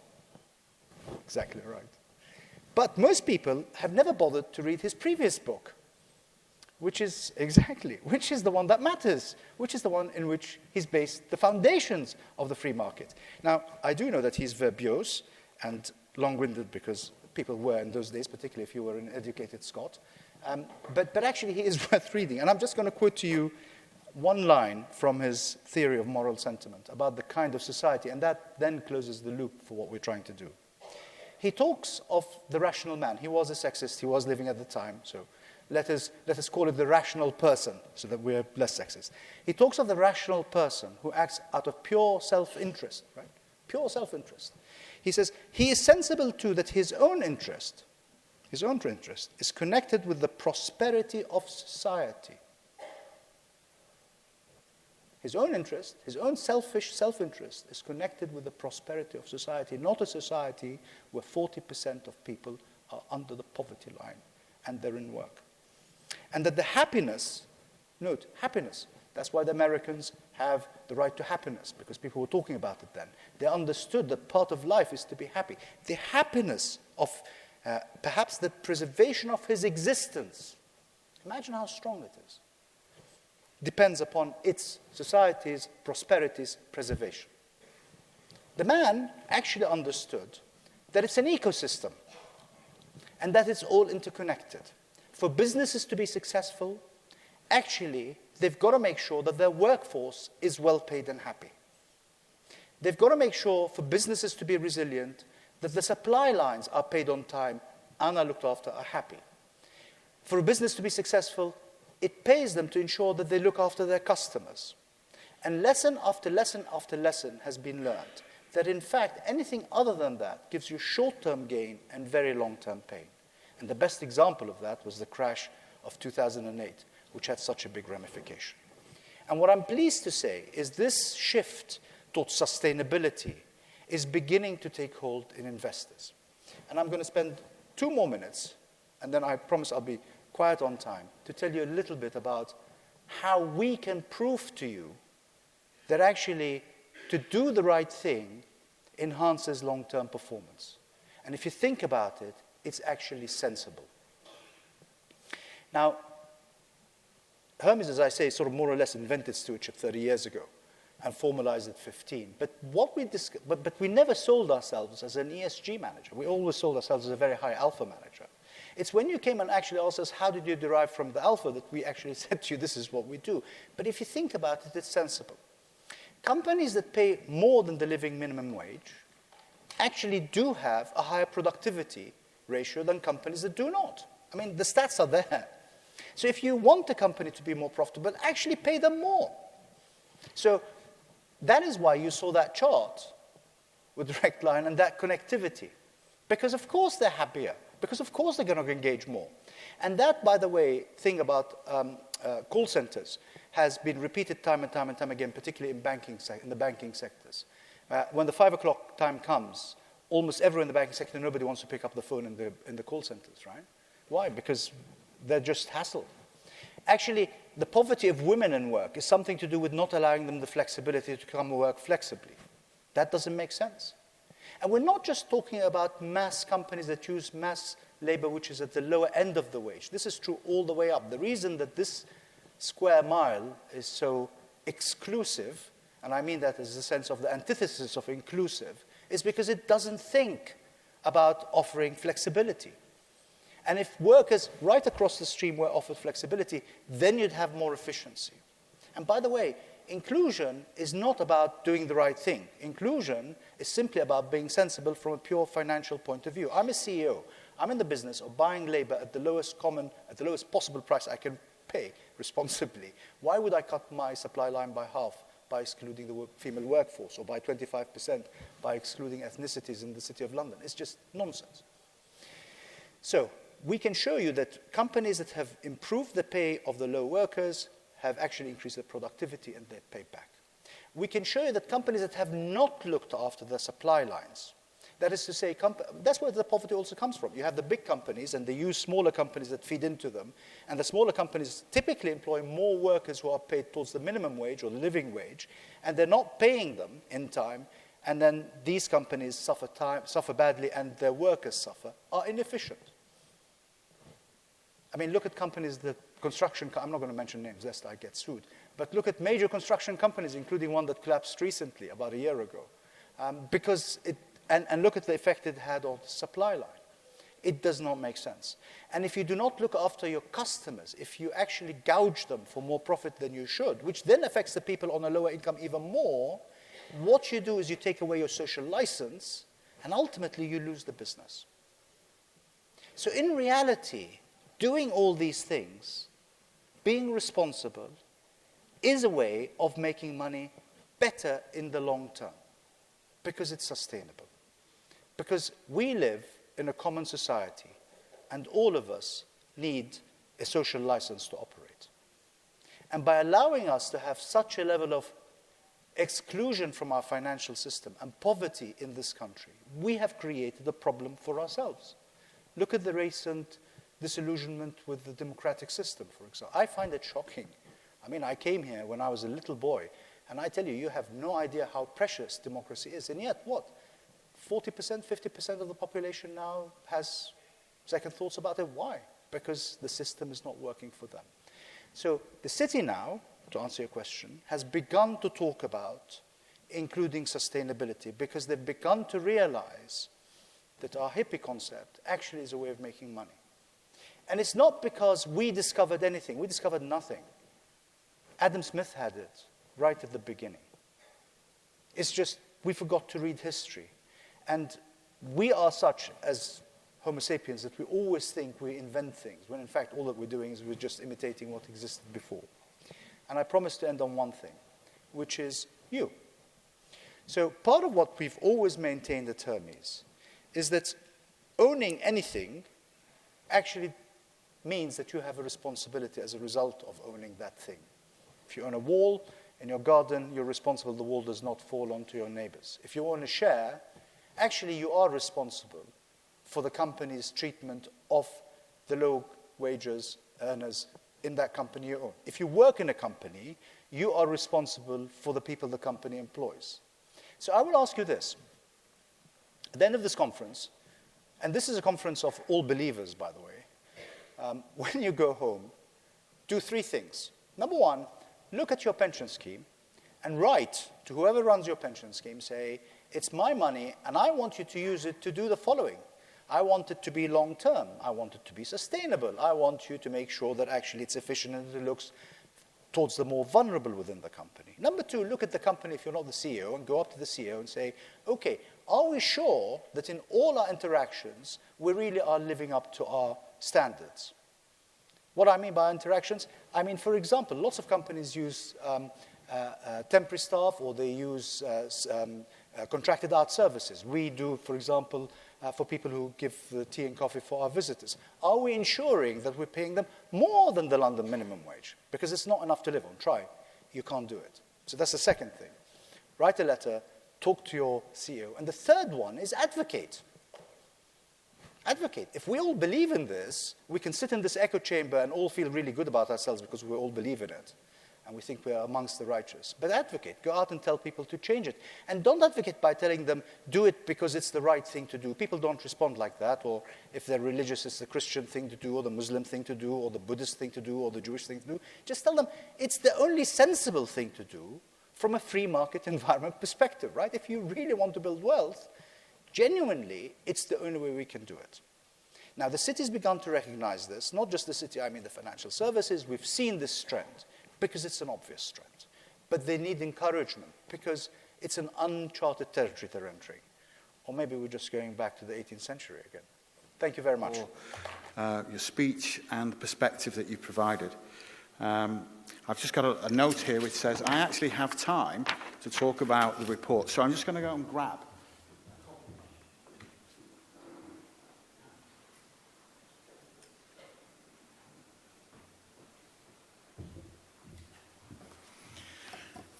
Just going to recap, just to check that we've all been paying attention. So, to pick up on what Saka was saying, we all have a responsibility. We can all discharge that responsibility in different ways. The way that we would ask everyone in this audience to engage is to engage with the Financial Inclusion Alliance, that to explore the opportunity of working with us to figure out how large companies can do this in the best possible way. Now, as you've seen, that we are very small. The power only comes from working with other organisations in the way that we've tried to demonstrate today. Whether that's ATD Fourth World and their wonderful presentation and the work that they're doing, who really understand what life is like at the very sharpest edge, or tech companies, whether it be Salary Finance or Incuto or the great work that Steele's been doing with Fair by Design. Our work is to bring all of that together, and we would really, really hope that people have been inspired or sparked in some way today to see that there's a way that your organisation could be involved in this process. And we would value your input, because frankly, there aren't enough people doing this, and the only way we're going to make real progress is by doing it together. So I just wanted to recap on what we've said in the report, and then to really focus on what it says in the recommendations.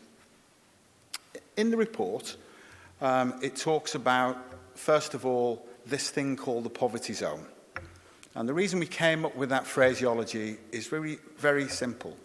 When I've been to talk to large companies, they say, well, we pay above the minimum wage. How can we possibly have people who are in poverty? We're not interested in having that conversation.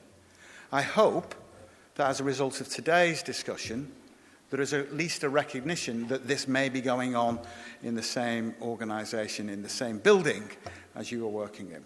So that's the first thing. This, we believe, affects everyone. And the reason we've called it the poverty zone is that people may not technically be defined as being under the poverty line, but they're being impacted in their lives in all the ways that we have talked about. Second, that in the way in which this is impacting individuals, it works in a number of different intersecting ways. So number one, it isn't just about how much we pay people. Obviously, clearly that matters, but it's how often we pay people. It's the regularity of that pay. It's knowing that the pay is going to come in when we expect it to. It's how all of that works. So it's being able to manage because you know what's happening in your life. So that's pay. Two, we've heard about savings. We've heard about that from a US perspective, and we've heard about it in the lives of people who are having to juggle at the end of the month because they don't have enough money to make it across the line. So savings and building up that buffer become very important. And they're very important because, life happens. Shocks happen. And so how can you, as an organisation, help to facilitate your employees in saving? That's number 2. Number 3, people who are living in the poverty zone find it more expensive. The poverty premium that was talked about by Fair by Design is something that affects huge numbers of people. Big employers can do things to help with that. All kinds of ways. And I know many big employers already have schemes which allow you to buy things through payroll and so on. Everybody could be doing that. And that would make such a big difference. So, the poverty premium is number 3. Number 4 is slipping into debt. How can your organisation, by working with some of the tech organisations and so on that we've talked about, figure out ways of using the payroll to help people, to ensure that that doesn't happen to them? And then finally, as we heard so movingly earlier from people who are living in the real experience of poverty, the impacts that this can have on self-respect, on self-esteem, on mental health, on all of those issues. How do we bring all of that support together with the advice and the guidance and so on to wrap around people so that it's there, accessible and available as part of working with your organisation because it's a good company? Because this is the way we want to treat everybody. This is what, when we say dignity and respect, this is what it means. So being involved with the Financial Inclusion Alliance is really being involved in that conversation. How do we make that happen? So I'll turn very briefly now then to our recommendations. There are 3 at a high level, and then we've got some very detailed examples of what that could look like. So the first thing at a high level is, I mentioned earlier, Sustainable Development Goals, goal number 1, poverty in all its forms. Sign up to addressing that issue and to help us figure out, and you to figure out, what does that mean? So that's number 1. Number 2, commit to decent work. And we've given lots of examples of what decent work could mean. We've talked about commitments to pay the living wage, but commitments to ensure that your people are educated in finance. Commitments to help people create lifesaver funds. Another commitment in here, which I think for anybody who's listened through this presentation about what inequality really means for women, that the cost of childcare in the UK today isn't just an issue for campaign groups. It's a tax on the workers who work for your organisation. It means that half of the workforce are having to juggle. Should I take this job? Shall I not take this job? Can I do those hours? Can I not do those hours? Because of the cost of childcare. We need to fix that. If the voice of employers were to be heard alongside the voice of the campaigners, it would get fixed an awful lot faster. And then we've heard also in passing about universal credit. And I don't want to spend a lot of time talking about that. Suffice to say that the taper between when you go on to universal credit or whether you lose your benefits should be looked at. And again, I think it would be looked at an awful lot faster if we had employers like the people in this room offering their voice to those causes as well as the other organisations that we're familiar with. So those are the kinds of things that are in the recommendations. And finally, we have an ask, which is just join us. Join us. Be involved in this process. You may have lots of insights. You may be trialling things.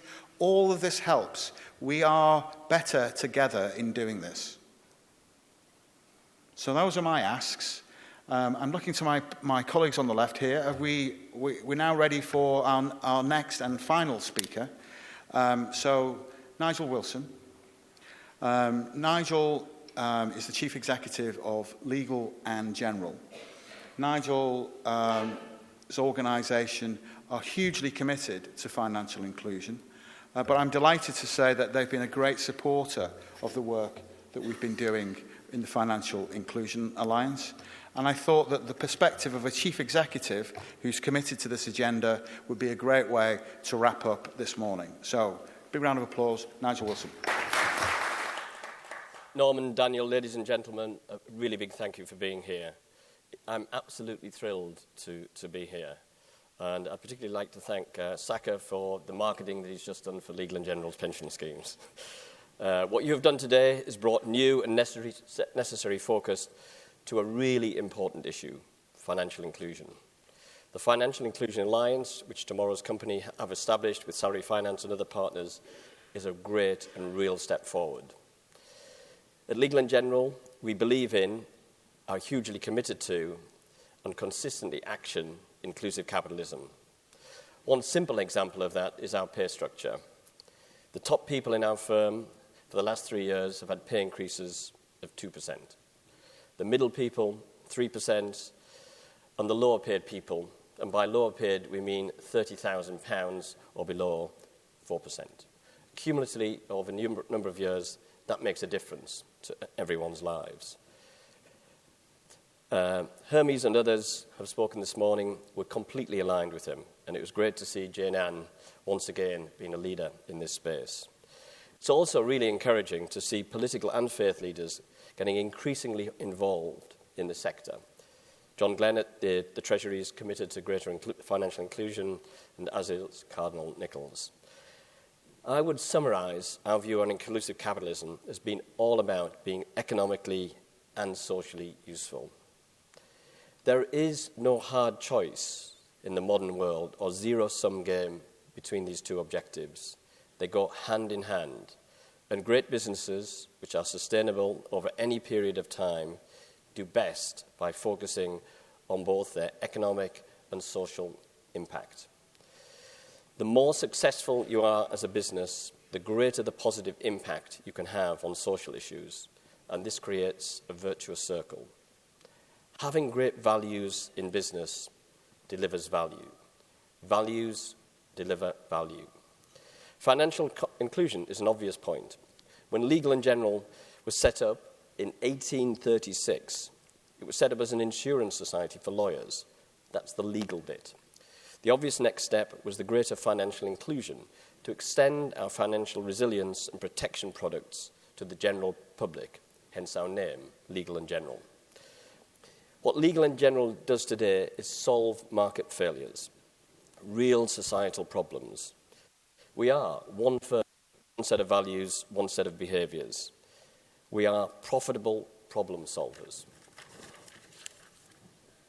L&G is becoming even more financially inclusive. For example, we're very active in the workplace pensions market, which is an unusually successful policy from the government, but it's massively expanded the number of people with defined contribution pension schemes. We typically have 92% opt-in rates, and in some cases up to 100%, hence greater financial inclusion and resilience. It is already a £90 billion business for us, and as values deliver value, it will become a £300 billion business for us. We also aim to improve financial inclusion and resilience by narrowing the protection gap, where families have no cover in place to replace lost earnings suffered through illness or bereavement. It is concerning that, for example, insuring against loss of a mobile phone or investing in the upside potential of a lottery ticket are easier purchases than protecting against the huge downsides of a breadwinner's death or incapacity. The solutions, we all know, are complex. They include aspects of product design, marketing, pricing, behavioural economics. Indeed, I would suggest a real focus on behavioural economics as a next step in addressing financial inclusion. As the UK's largest investor, and we manage about £1.2 trillion now, we also aspire to make our investments, for example, in housing, and through the £25 billion that we've already invested in cities and towns across the UK. So far, we've been whispering this, the success we've had in investing in the North, in the Midlands, in Wales, and indeed Scotland. Perhaps we should be prouder and louder about this going forward. The G7's favourite example of inclusive capitalism in the L&G portfolio is actually in Croydon, where we finance 250 homes for homeless people, funded by UK pensions, long-term patient capital, where we're delivering an economic return that also benefits both the pensioners, the council, and the homeless people. It is a win-win-win from a society point of view. Tomorrow's company have rightly identified that financial inclusion is not just an issue at the margins of society, for example, amongst homeless people. It is much more widespread.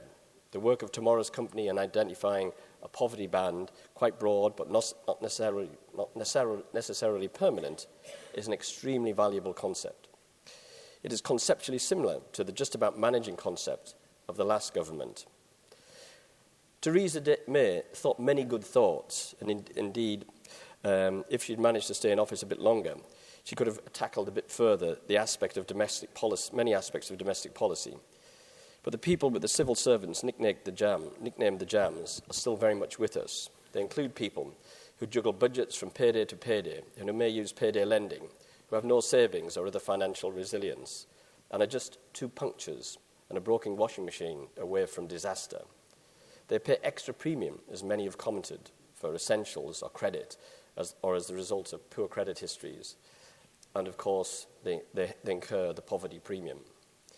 The average deadline to the breadline in the UK is now about 3 weeks. About a third of people in the UK. Those are the people that we're talking about today. They have no financial resilience at all. This can, indeed often does, include key workers, even people with reasonably well-paid jobs, and have done their best to be responsible with money. We can analyse their situation ever more deeply, but what we really need to do is to develop practical, actionable solutions. Too much time is spent on situational analysis and not enough on actionable solutions across our society. I will today just mention 3. The first is, of course, housing. It is the prime example of the phenomena where inflation has been much higher for essentials than for luxuries. The cause is supply and demand. We simply need more housing across all tenures, but especially in the affordable and social space. The government has to be tenure blind, not absolutely focused on Help to Buy. Incidentally, Legal & General now owns 6 separate house building divisions. The government is unlikely, to put it mildly, to embark on a strategy which was delivered by 2 of my heroes, Bevan and Macmillan, where so many council houses were built during their periods in government. But affordable rented housing could be an institutional asset class, in fact should be an institutional asset class here in the UK, as indeed it is in many other countries. Social rents can provide long-term cash flows for pensions, and there has never been so much long-term money available for investment, so cheap as today, where $13 trillion globally earns a negative nominal return. And what is a negative nominal return?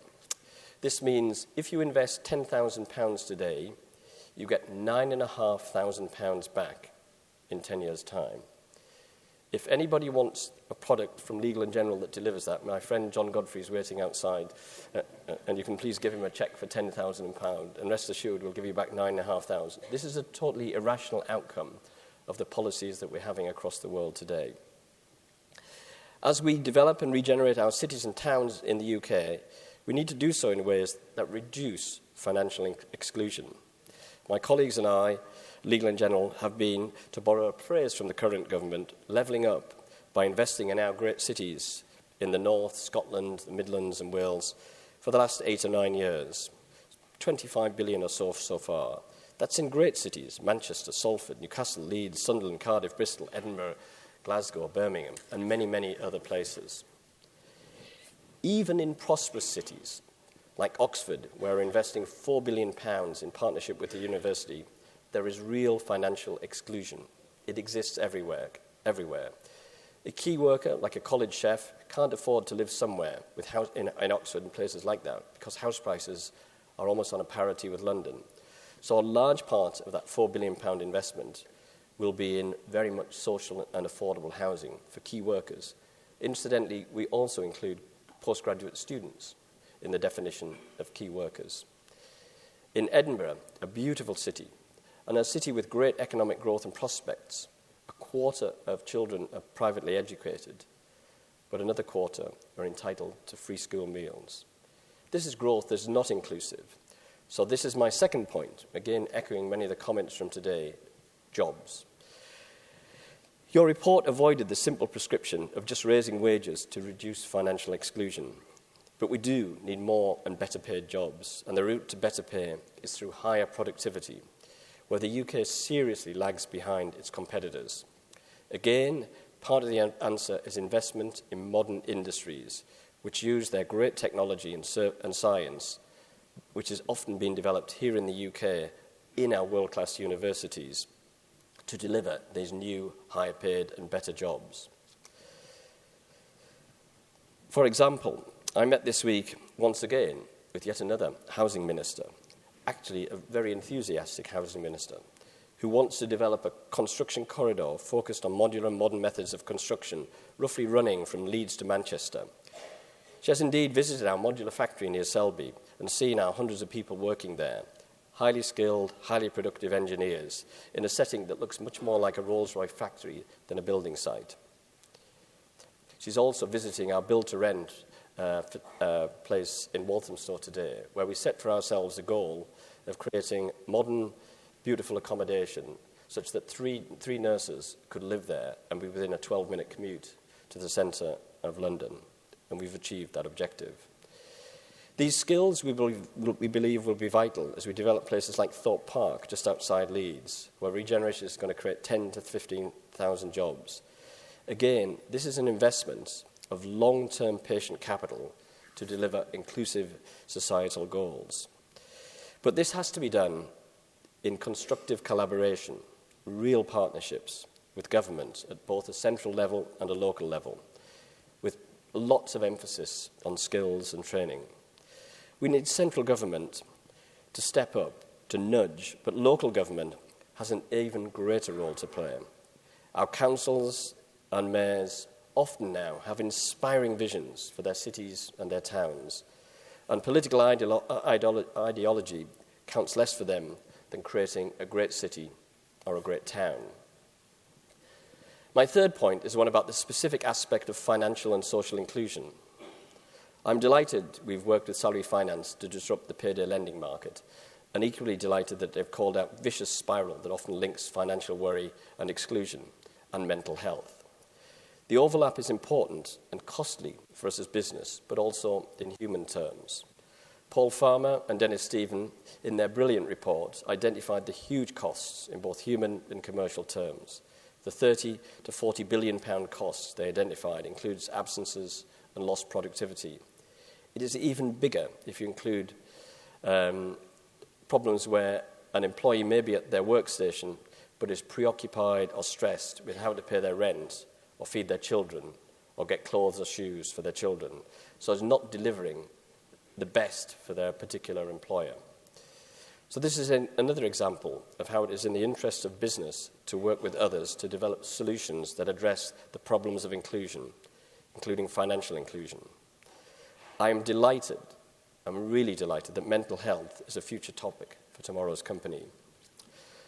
I know that in the run-up to the publication conference, you've had strong engagement from businesses, including from some of my colleagues. I would urge you to continue enlisting business in your mission. We're seeing across the world a sea change in business. Lots of businesses, from the biggest businesses in the world, like Microsoft, like Apple, are really beginning to step up. And they're joining the usual cast, like Hermes, like Unilever, like Citibank, like Legal & General, as part of a movement that will lead to much greater inclusivity. That's inclusive growth and financial inclusion. As I mentioned before, there has never been so much money available, and there is an increasing sense amongst businesses that we must add social value as well as shareholder value creation as part of our goals. You could see that for the first time, I thought, at Davos, but more importantly, let's put it to action in Dundee, in Darlington, and in Doncaster. We are on your side, so let's all step up and deliver real financial inclusion. Thank you.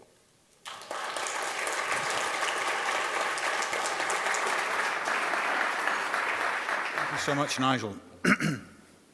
So, we come to the end of the formal proceedings of the summit. And remarkably, for anyone who knows me, we are ahead of time. It's been a remarkable day, which actually marks what we hope will be the start of a process. Start of a process which will engage you, in the problems and the challenges, which will engage you in helping to solve these problems. I was reflecting on, why these issues were so important for me. I grew up on an estate just outside Liverpool where our budgeting method was we had a tin on the mantelpiece, and my dad used to bring his pay packet home and put the pay packet in the tin. And when the money ran out at the end of the week, that was the end of the money. In the progress that we would have expected to have made in the last 40 years, those things shouldn't be happening. But actually, in many respects, that's got worse with the way in which payday loans and the like are operating. So I hope that we've given you enough reasons today to want to get involved. The success for us is really in doing that. We have, obviously, in pulling the event together today and the research, there's a lot of people who've been involved in making this possible. So I'd just like to thank a few of them. First of all, I'd just like to thank Claire, who has lost her sanity on a few occasions in the past year working with me. So Claire, can we all give a big round of applause?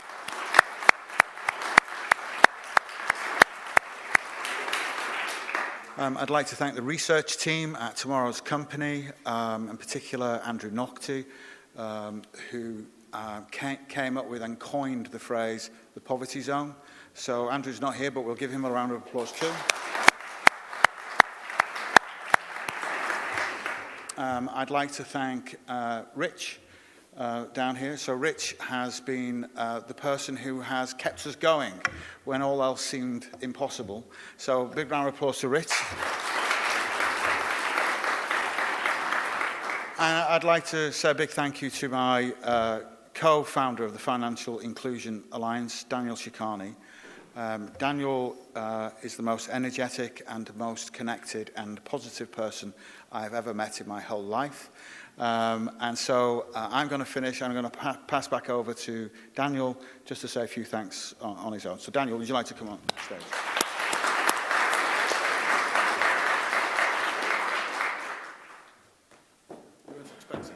No, I wasn't expecting that, actually. You caught me off guard. Many of you know me personally. I feel deeply passionate about this subject. And it's quite hard to get a movement going. And I use the word movement, not a club, because when you create a club, people go through often a box-ticking exercise. These are words from the heart.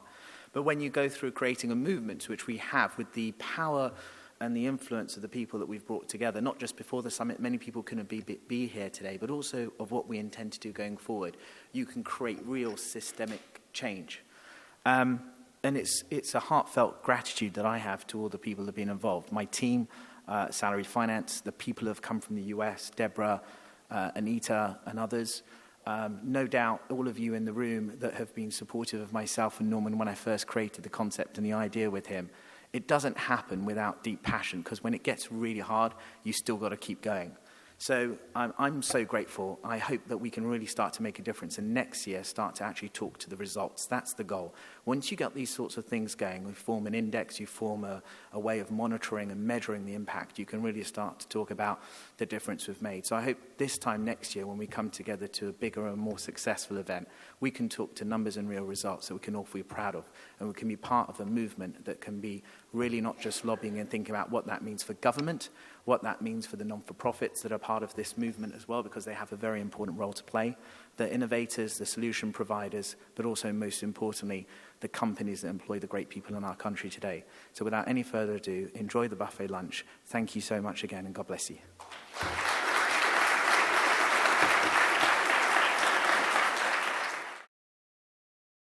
Thank you so much, Cardinal Nichols, for joining us today. Pleasure.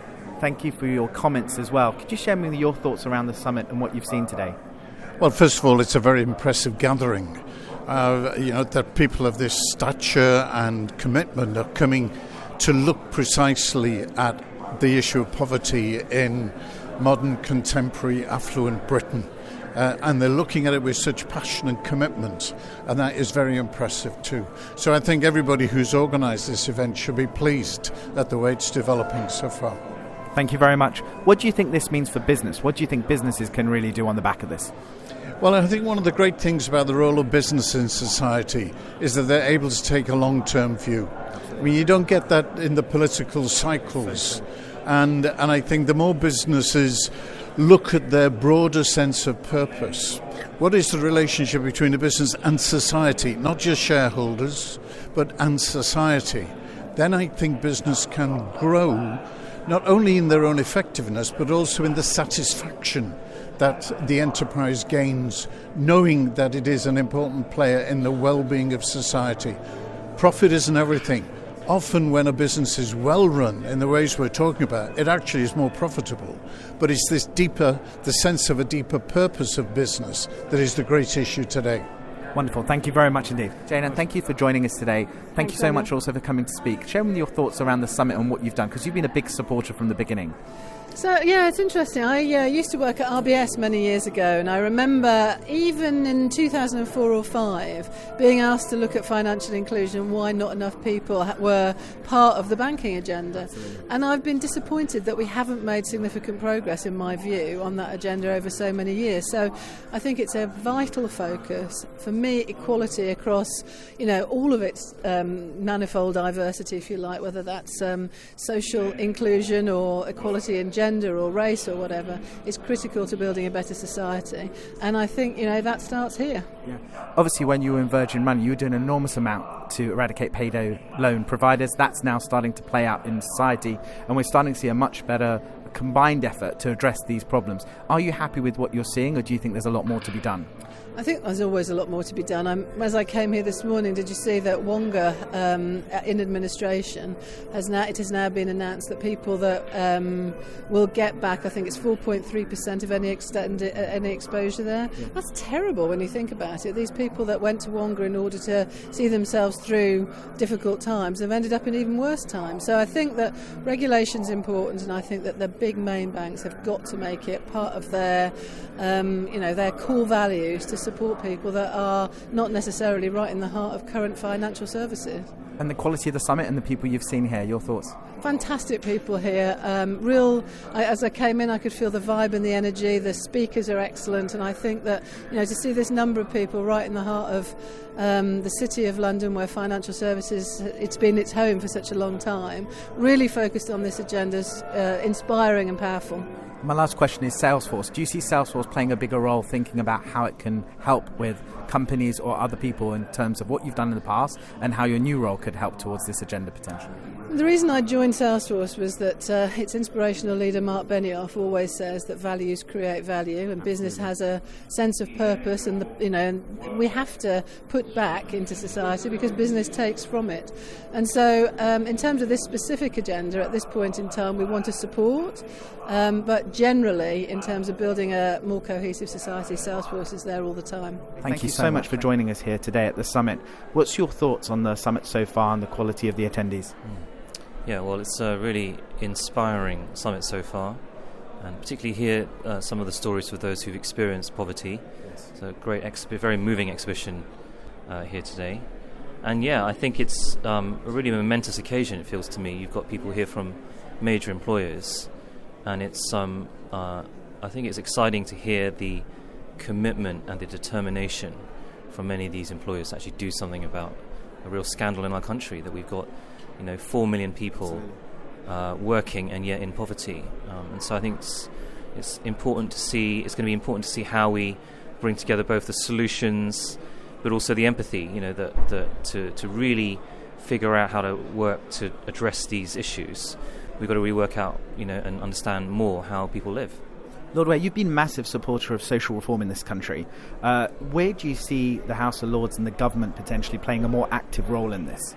Yeah, well, the new government currently has a big focus on levelling up, which I think is really a big first step. I think it's important not just to look at the big infrastructure solutions, building transport links and investing in capital infrastructure. That's important. That'll play a role. But if we really want to address this issue, we're going to have to look at our systems. And I know that in Downing Street in particular, there's a real determination to get that broader understanding, even just moving civil servants out and enabling them to see what it's like to live in these circumstances, I think will be a great step. And then I think, beyond that, we do have to look at life transitions, something I've written and thought a lot about. And it's exciting to hear today about the matching of financial challenges, such as getting into debt, with those big life events. And too often in policy, we do not focus on life events and transitions, but we often focus on departmental priorities, which are between the transitions. Yes. And you see, next week we know you're hosting a dinner with the Mayor of Bristol on the topic of the One City plan. Bristol seems to be a very good case study of a city that's really proactive about dealing with financial inclusion. What took you to really getting involved with Marvin Rees, and do you think that's a case study for other mayors and other regions across the United Kingdom to tackle financial inclusion through similar initiatives? Yeah, well, I think it's an exciting time for cities and for mayors and for kind of leaders of towns and places. Too often we've centralised decision making. Too often the resources have been portioned out here in a very sort of top-down sort of way. Marvin has been doing some really interesting work. I've been working with him and some others on housing in the city. And innovation around things like the Bristol Housing Festival, because that's such a big part of people's cost of living, the housing crisis that we're in. And Bristol's got some great strengths. It's a really compassionate city and yet creative. It's also really innovative and been doing a lot of work on entrepreneurship. So there's a lot going for it, and I think there's a lot we can learn from Bristol. But equally, I think there are mayors around the country, Andy Street in the Midlands and others who are really pioneering. So I think we've got a lot to learn from each other, and the more we can do at a local level to pioneer new ways of tackling financial inclusion, tackling housing issues, and even the refugee crisis, I think we'll be able to learn a lot from the coming years. Thank you so much. Nick, thank you for joining us at the Financial Inclusion Summit today. BITC are massively passionate about financial inclusion as part of their broader wellbeing initiative. Can you share with us what you think of the summit today? Yeah, certainly. It's great to see so many people here around such an important topic. Hearing people talk about it and wanting to take action on it is exactly what we need to do, Daniel. Yeah. So it's great to see so many different people caring about it. What do you think, though, business can do more now? You've got a tremendous set of members at BITC. We see a very high-quality group of people here today. What do you think that next step is in terms of creating this movement and what actually can be done to show real results? Yeah.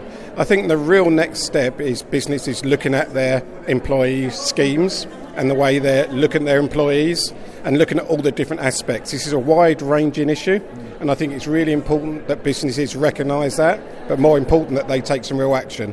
So having some simple actions is the key, Daniel. My last question, Nick, is do you think the future of this country, when it comes to financial inclusion, we can make a real difference to make a systemic change here? And if so, what do you think is a meaningful difference if we're going to make that work? Yeah, I sincerely believe we can make a difference, and I sincerely believe we have to. And I think what will make that difference is businesses taking action and really putting those processes in place. Schemes like the one that Salary Finance give and other schemes, it's really making them available to their employees. Well, thank you from the support from BITC, Amanda McKenzie and the team. God bless. Thank you. Michelle, thank you so much for joining us at the summit from HMRC. I'd love to get your thoughts on the summit and what you think so far. I think it's a really good idea. It's very interesting. The speakers that you've got from a variety of different organisations really give a feel for the need for or the importance of financial well-being in the workplace and what employers should be doing to support their employees to make it a better place to work and help with financial situations, including financial situations that might lead on to mental health issues. Yeah, absolutely. And Salary Finance has partnered with HMRC for the Help to Save programme. Within HMRC, you've been passionate about well-being overall. Could you talk a little about the kind of things you're looking to do with your own employees and how you want to get there? Mm-hmm. Well, we want to support our employees and all matters to do with well-being. So that includes, mental health and, working towards support around financial well-being. Currently, we offer, quite a large benefit package within HMRC, and that is part of a way to support our employees, and our, HR policies, etc., are also there to support and enforce, well-being for all of our employees within HMRC. And do you think that the public sector as a whole could do a lot more in this space, and do you see HMRC kind of leading the way as an example of that? I can't speak for the whole of the public sector. I know there's a lot of good work out there, and there is a lot of good work that takes place within HMRC, and HMRC does take the mental health and well-being of all employees very seriously. Yeah. So we would want to continue to work towards that. And what is it that makes you passionate personally about the subject? Because you've clearly taken a big interest in it. I can see the advantages of it for employers and employees, and back to some of the things that we've spoken about today in terms of helping to improve performance. If I repeat myself again around the well-being of employees, and it just makes a better organisation all around for us as HMRC, and also for everybody that works within it. Lovely, thank you so much for your... So Nigel Wilson, Chief Executive of Legal & General. Nigel, thank you so much for joining us today and for the closing speech. It's really a pleasure to have you with us. I'd love to get your thoughts on what you genuinely thought of the summit and the quality of the companies here. Brilliant. I'm just so proud of all that you've achieved. And I give speeches like this all the time. Nobody left during this morning's sessions at all. Massive emotional engagement all the way through. An intense emotional commitment to the messages that you're putting out. What we now have to do is to develop actionable solutions. Yeah. You've set the pathway. It's up to business to step up and deliver. I think you're spot on. And I think we've got to a stage where we've seen the power of collaboration. Legal & General does that with the councils. We're hosting a Bristol dinner with the Mayor Marvin Rees on Monday night. That's a follow-on from this initiative to look at how they can create a better one city inclusive economy.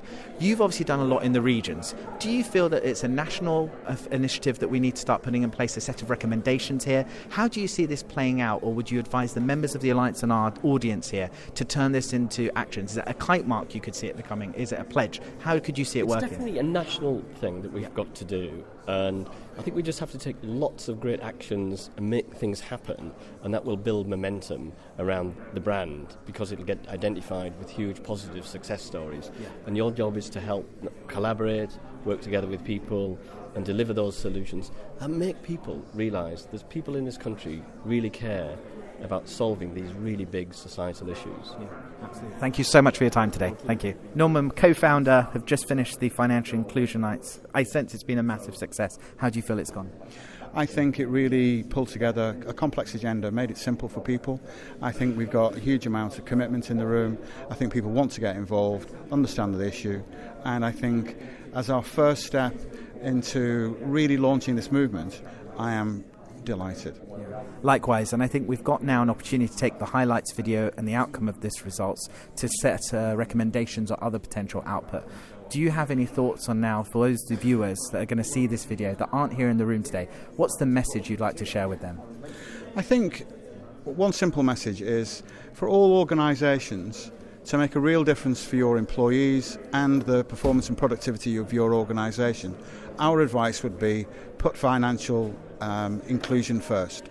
If you put financial inclusion first, many other strategies, people strategies, business strategies that you have will fall into place. So we think it's very simple. If you do that and work with us to make that happen really well, we can help you transform your business. Thank you, Norman. Thank you for your partnership and everything we've done together. Take care.